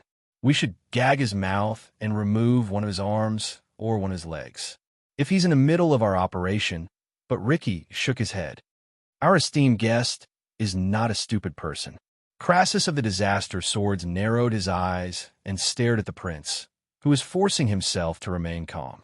He knows when to negotiate and when to resist. He also knows who is his greatest support at this moment. Thale's heart instantly became heavy. He knew that the people from Shadow Shield were secretly hiding in the periphery. Compared to those people, falling into the hands of the disaster swords was not such a bad choice. Isn't it? Ricky tilted his head behind him. There, the three pitiful hostages, Quick Rope, Dean, and Tampa, were tied up and gagged. They were unceremoniously escorted by more than 10 fierce disaster swordsmen. From time to time, they would cast pitiful or indignant glances at Thales. When he saw them, the prince could only sigh sadly. Of course, compared to them, Thales was very lucky to only have his weapons and luggage taken away. He glanced at the crossbow of time on Marina's back and the JC dagger tied to her waist. He could not help but gulp. This action made Marina's gaze even more disgusted. Under Ricky's signal, the mercenaries, including Marina, obediently moved a little further away. Ricky stood in front of the prince. His gaze was burning, and it made Thales feel uneasy. So, what you want to do in the Prison of Bones is... The prince coughed and wanted to ask for some information, but he was interrupted by Ricky. Not enough, the leader of the disaster swords said softly. Thales was stunned. What? The sin of Hell's River. Ricky stared at him with a strange gaze. You haven't experienced enough, and you haven't fused with it deeply enough. You can't even touch the threshold. The sin of Hell's River. This sudden topic made Thales nervous. What do you mean? Can't even touch the threshold. The prince's body stiffened. So, what you need is someone like Blacksword. But Ricky still shook his head and denied it. He's not enough either. When he stared at the prince, there was an undisguised coldness in his gaze, but there was also a fanaticism that made people feel uneasy. These two contradictory meanings made Thales feel even more uncomfortable.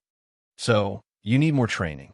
You need to let it mature as soon as possible amidst blood and danger, become stronger, and release it. In the end, you will surpass the Supreme Class and reach the legendary True World. Thales furrowed his eyebrows. He became even more confused. Surpass what world? What are you talking about? That is the only way. As if he did not hear what Thales said, Ricky continued to stare at Thales attentively. We believe that it is not without reason that you were chosen by Hell's River and returned from death. Thales' eyelids twitched. In fact, the Iron Blood King, Gil Q's, the Black Knight, and the ninth man, Shalon Tanin, Hill Crassus. Ricky read out the names that Thales was either unfamiliar with or had heard of. Even you, Thales Jadestar. Thales was confused. These names, the Iron Blood King seems to be the ancient Northland king who led the army to fight against the ancient orcs. Gil Q's. I've never heard of him before. The Black Knight. I think I've seen him in the pile of novels about pitiful nights by Little Rascal's bedside or in the bardic poems. The ninth man. What the hell is this? It's a nickname, right? Shalon Tanin. Tanin. What a familiar surname. Hill Crassus strange. Isn't Crassus the honorific title given to the leader of the disaster swords? As for Thales' Jade Star? No, what about me? Damn it. If only I had a photographic memory like Saroma, who likes to flip through random books when she has nothing better to do. Ricky continued, we believe that in the thousands of years of history, every single person who struggled to return from the edge of Hell's River had their own mission in that era. What? Thales could not help but ask, what mission? But Ricky did not answer him. Instead, he flashed a smile that made people uneasy. You obtained a key, Prince. It can open a door that we have been waiting for more than 100 years, the leader of the Disaster Swords said with a smile. Don't waste it. The confused prince was about to speak, but he was interrupted by the sound of carriages coming from outside the alley. Around them, the mercenaries who had been lurking quietly became alert, like wild beasts whose territory had been invaded. Ricky raised his head and looked at a figure outside the alley. Their signal is here, Crassus of the Disaster Swords said with a frown. Let's go. Thales' expression changed. Before he could react, he was violently escorted out of the alley by the impatient Marina. A rather long fleet of carriages headed towards them on the empty and dark street. There were both human-powered carts carrying unknown goods and carriages pulled by pack horses. Tampa whimpered uneasily behind him.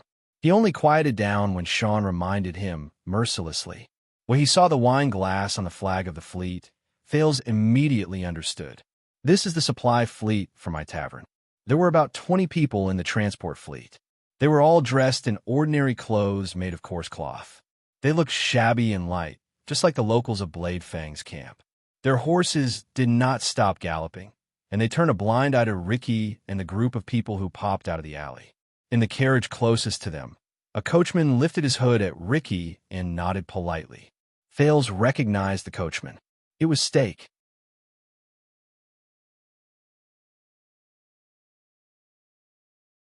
The 7 or 8 guards behind the captain also became alert. Thales clenched his fists as he watched from the side. He saw that the captain's armor had the emblem of the Stardust unit. Asterisk whoosh. Asterisk, not peaceful, my foot. The captain of the guards, who noticed that something was off, drew his weapon without hesitation and said warily, we don't need so many people to transport supplies. The expressions of the guards behind him changed. The coachman's face turned pale. He quickly waved his hand and explained, No. That's because we're from Hell's River. The captain, who had a weapon in his hand, froze for a moment when he heard this. What from Hell's River? In the next second, a guard behind the captain suddenly took a step forward and hugged him from behind. Asterisk Schick. Asterisk. The ferryman of Hell's River. The traitor behind the captain faintly finished the coachman's words. The captain's mouth was covered tightly. He twitched and widened his eyes in disbelief as he stared at the blood-stained blade that had been thrown out of his chest.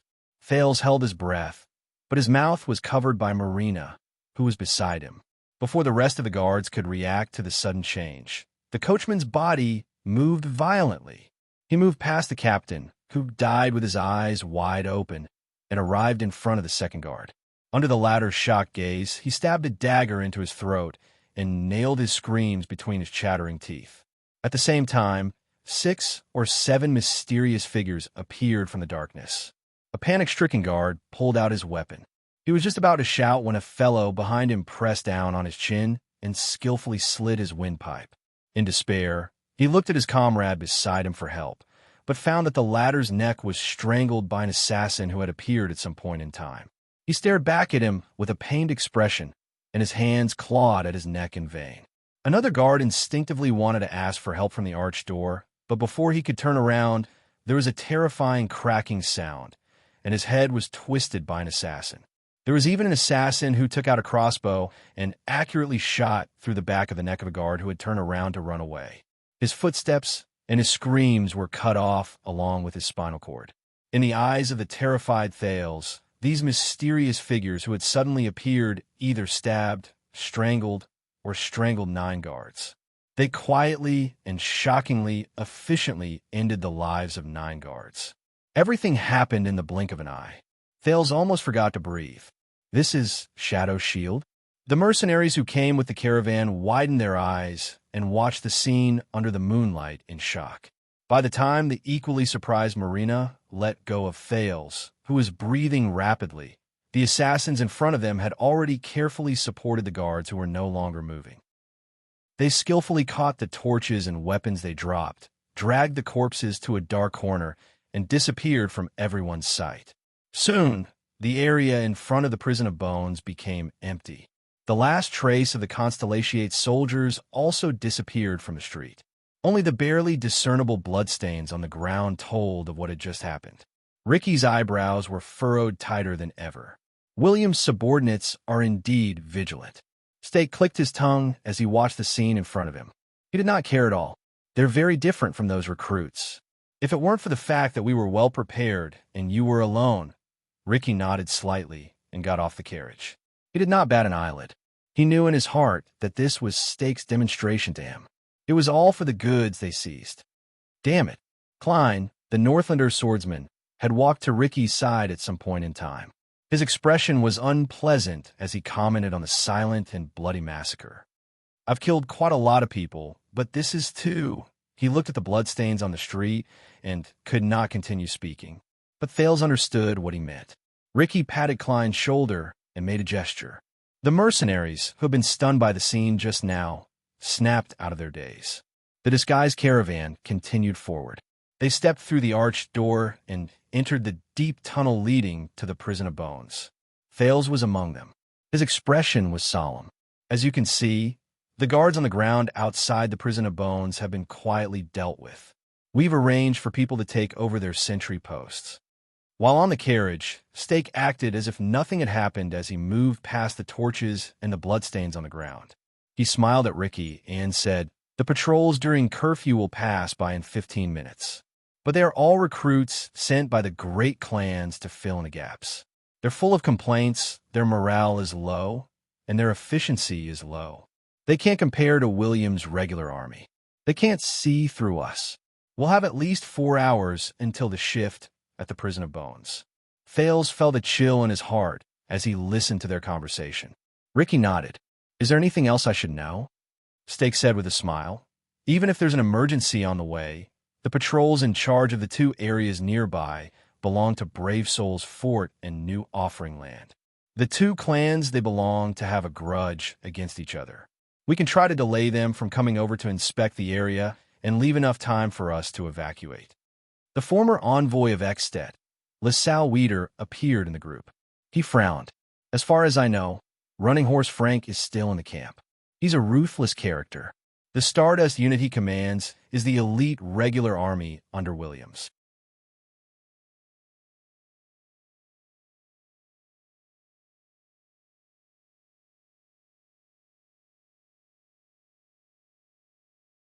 It was hard and rough, and there were a few torches stuck in the walls made of huge rocks for illumination. The low ceiling, the darkness in the passageways on both sides, and the incessant buzzing of the prisoners' shouts made Thales feel depressed and uncomfortable. The chaotic noises came from the arc-shaped passageways on the left and right sides, where the torches could not illuminate. He could vaguely see many arms stretching out of the bars and shaking desperately. "Damn it, I can't see clearly. Prison break. Someone must be trying to break the prison. Come on, there are people shouting about a prison break every week. Can't you change the story?" Prison break, help me out. Can't you open a lock for me while you're at it?" The disaster swords paid no attention to these voices. Under their command, they spread out in a well-trained manner and entered the darkness on both sides. Stake stopped moving and turned to Ricky. "We're in. Of course, there are bound to be some who slip through the net. After all, the guards also have to patrol, but this is the only exit to the outside world. According to the information, there are quite a number of people locked up in each floor." Stake took out a torch and gestured to the left and right sides. "The first floor we saw had the most prisoners. If we go up 1 floor," but Ricky raised his hand gently and interrupted him. "That's our problem." Stake was not annoyed, even though he was rebuffed. Instead, his smile faded, and he still bowed in a friendly manner. A few minutes passed. The sounds of fighting came from the darkness, along with the fanatical shouts of the prisoners. After a while, as the sounds of fighting grew louder and louder, many disaster swords returned from the passageway on the right. one after another. The sharp-eyed Thales noticed that there were many newcomers in ragged clothes among them. They seemed to be prisoners of the prison of bones. Among them, a strong-built prisoner came to Ricky, and with a calm expression, he took the weapon and clothes shone through to him. "Looks like you're quite used to prison food." Klein sneered. "Joseph, Extet, and Lenzo, Alumbia, Constellation. The places are different, but the prison cells all look the same." The prisoner named Joseph changed his clothes, looked around, and chuckled. "Other than the fact that they locked me up with a disgusting male prostitute in women's clothing, there's no big deal. That was fast. I thought you guys would make a big ruckus." "Fortunately, we received some unexpected help," Ricky answered with a smile. Steak winked in a friendly manner. LaSalle observed the prisoners who were released from the prison and frowned. "You broke the prison because you wanted to let these people go." LaSalle did not seem to think much of it. "Honestly, as long as we use some money." Ricky chuckled and shook his head. "This is your first time in the prison of bones, right, Baron LaSalle?"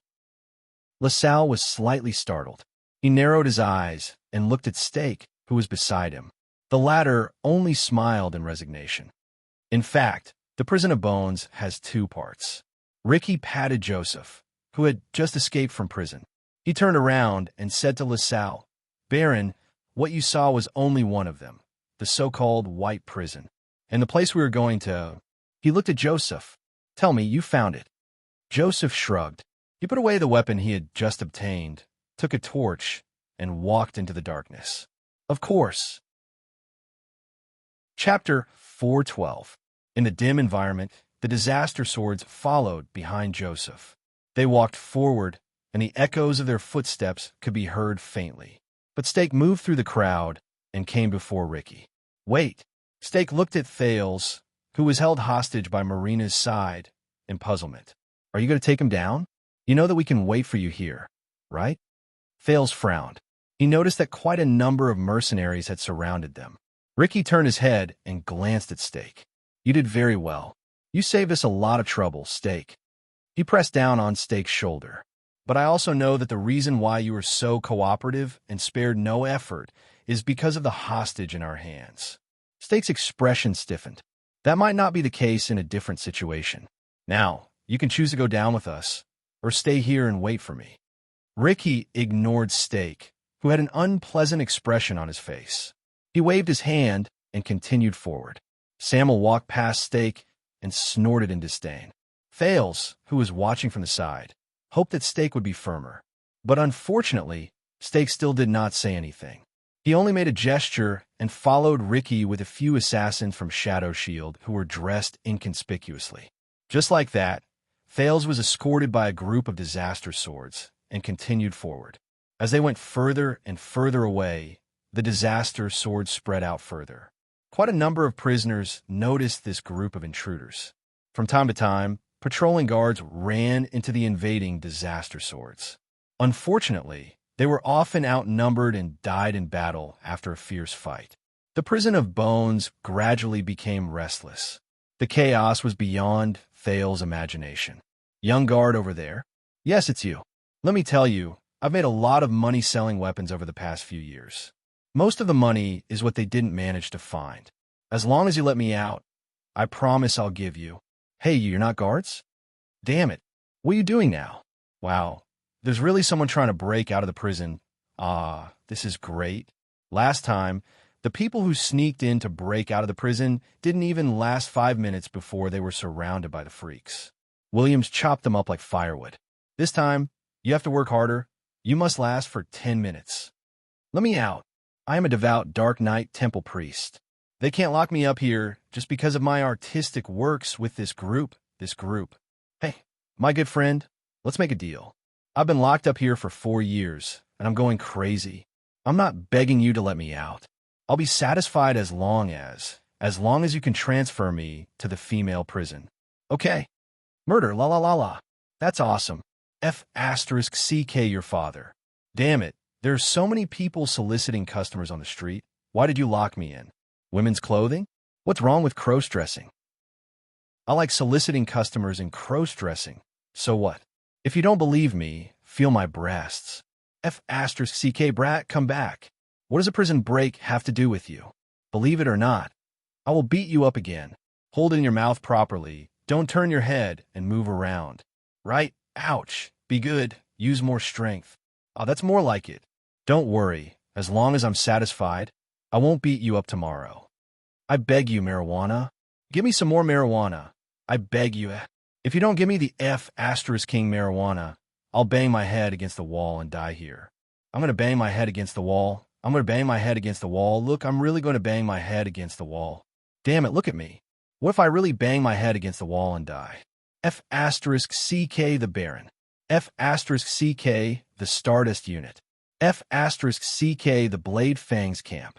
Believe it or not, when I get out, I will definitely tie up that TCH Williams and force him to wear women's clothing. Then I will find 100 men and take turns to press him on the bed for 3 days and 3 nights. Just like this. Oh no, I used too much strength, I'm bleeding. Hey, you over there, help me pass a message to my wife. She wrote a letter 3 years ago saying that she will bail me out of prison, but she still hasn't come. I will give you a reward. What the CK? What kind of place is this? The prince, who did not even dare to breathe loudly, followed beside Ricky. He cast a worried glance behind him. Quick Rope was still tied up. He was traumatized by this place, and he stared at the notorious prison cell with a terrified expression. Finally, under Joseph's lead, after they walked down a few flights of stairs, they arrived at an empty room without a cell. The room was very big, so big that it could accommodate 100 people. It was almost comparable to the banquet hall of the nobles. Even the noises of the prisoners seemed to have been shut behind them, and they could no longer be heard. But at the same time, Thales was acutely aware that the floor was paved with meticulously baked rock bricks, and the walls were also quite old. It was a stark contrast to the crude and dirty prison cells on the other floors. The design of the room was also very unique. There were 8 walls, which looked like an octagon. What was even stranger was that there were 4 narrow holes on the ground that looked like wells. It was dark inside. For some reason, when Thales stared at those deep wells, he suddenly felt a chill run down his spine. Strange. That's Steak and LaSalle also noticed this. They sized up the place with some surprise. Even the disaster swords, including Klein and Samuel, seemed to have come here for the first time. Ricky glanced at his surroundings and stood in front of one of the mottled and dilapidated walls. Is this the place? Joseph nodded and pointed at something that looked like a well.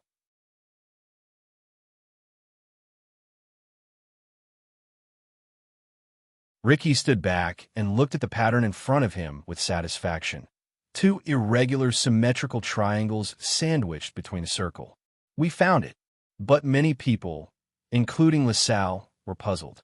What is this? An eye? Ricky pursed his lips. Thales stared at the pattern in a daze while he stood among the puzzled crowd. No one knew that the moment this pattern was wiped out, Thales' entire body froze. At that moment, he even forgot that he was in danger. That's Steak also stared at the pattern in puzzlement, but with his outstanding eyesight, he saw something else. Below this, Steak walked forward, extended his hand, and brushed away a line of dust at the bottom of the circle. It seems to be a sentence. Sure enough, under his palm, a line of strange words engraved on the wall appeared. But whether it was Steak, LaSalle, Klein, or Joseph, all of them looked at this line of words in confusion. I don't understand this sentence. LaSalle frowned. This emblem is strange enough. I've read about the coats of arms of the nobles in Constellation, but none of them match. And the words below are not even in the lingua franca. They don't seem like the language of the empire that I know either. LaSalle, who felt uneasy, looked at Ricky with a solemn expression. Crassus, what is this place, the prison of bones? Ricky did not answer. Another voice sounded abruptly. The language of the ancient empire. Everyone turned their heads and looked at Samuel, who stood on the other side. The man with the brand on his face looked at the words under the pattern with a complicated expression. This is the purest language of the ancient empire. It is a language passed down from the ancient chauvinistic kingdom, not the modern language of the empire mixed with the lingua franca. It is said that it was created by the first group of ancient humans under the guidance of the ancient elves. The grammar is complicated and difficult to understand. Samuel walked forward slowly. The disaster, swords beside him, made way for him. No one uses it now. Even among the nobles of Constellation, there are few who know it. LaSalle and Stake turned their heads in surprise and looked at the unfamiliar words again. Samuel extended his hand with a dazed expression, as if he was reminiscing about something. Aside from the elves of all races, only a few archaeologists and historians in Dragon Kiss Academy understand it. I don't know these words, but I remember the root of the word. He touched one of the words with his finger. When I was young, my father asked the old scholar to introduce me to some of the words so that I could enter Renaissance Palace and be selected as the royal guards. Samuel's expression became gloomy. The root of the word is probably in total or all. Everyone listened quietly to the words of the former flag bearer of the royal guards, except for one person. Omniscient. A teenager's voice rose faintly in the crowd.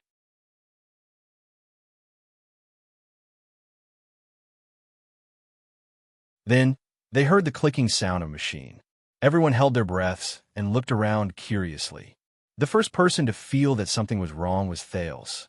With Hell's senses, he saw that the 4 wells on the ground were sucking air. No, it's the air that's moving inside. This is, while Thales was still in shock and bewilderment, a barely discernible sound came from underground. Asterisk, rumble, asterisk, it trembled slightly. Everyone was shocked. They stared at the floor tiles in the room. Asterisk, rumble, asterisk, but they were wrong. It was not the ground that changed. It was the wall. Asterisk, rumble, asterisk, no. Samuel turned around and shouted angrily, "The wall! The wall is moving back." Thales subconsciously took a step forward and looked behind him anxiously like the others. Asterisk, rumble, asterisk, as expected. It's the wall. The 8 walls were moving back at the same time. It looked as if the ground was expanding. Asterisk, rumble. Asterisk, under everyone's dumbfounded expressions, the walls in the room were moving back at the same time. Gaps were exposed between different walls, and they kept growing. Fortunately, the unusual movement only lasted for about 10 seconds before it quieted down. The walls were no longer moving back. Thales looked at the walls moving back inexplicably in shock. He looked at the hollow gaps that were several meters long on the ground where they moved. Looking down from above, it looked as if the octagonal room had suddenly been pulled outwards. And the part that was pulled apart, Thales saw it. Those were not gaps, but layers of spiral stone stairs. With the center of the room as the center, they went downwards. He did not know where they led. When he thought of this, Thales subconsciously glanced at the sentence under the picture again. My God! LaSalle stared at the spiral stairs that suddenly appeared under his feet, dumbfounded. I might have heard that Constellation and Steel City are on good terms, and that their forging skills are excellent, but this is still... Stake stared at the sudden change in disbelief. He warily sized up the room that had become much larger. What is this place? Ricky smiled. Do you know why the Prison of Bones only has such a small number of guards to maintain basic operations, even though it is a prison for serious criminals? Ricky switched to another torch and said faintly, That's because the real guards of this prison are not living people. They're the dead from hundreds and thousands of years ago. He took the lead, stepped into the gap, and walked down the spiral stone stairs. The Prison of Bones is not just a prison cell. It does not only lock up criminals. As he moved forward, Ricky's voice came from underground. What it really locks up is the past. He strode down the spiral stairs that led to an unknown place. The disaster swords behind him followed. LaSalle was stunned. The dead. The former Baron of Extet immediately frowned and turned to Stake. Lock up the past. What does he mean?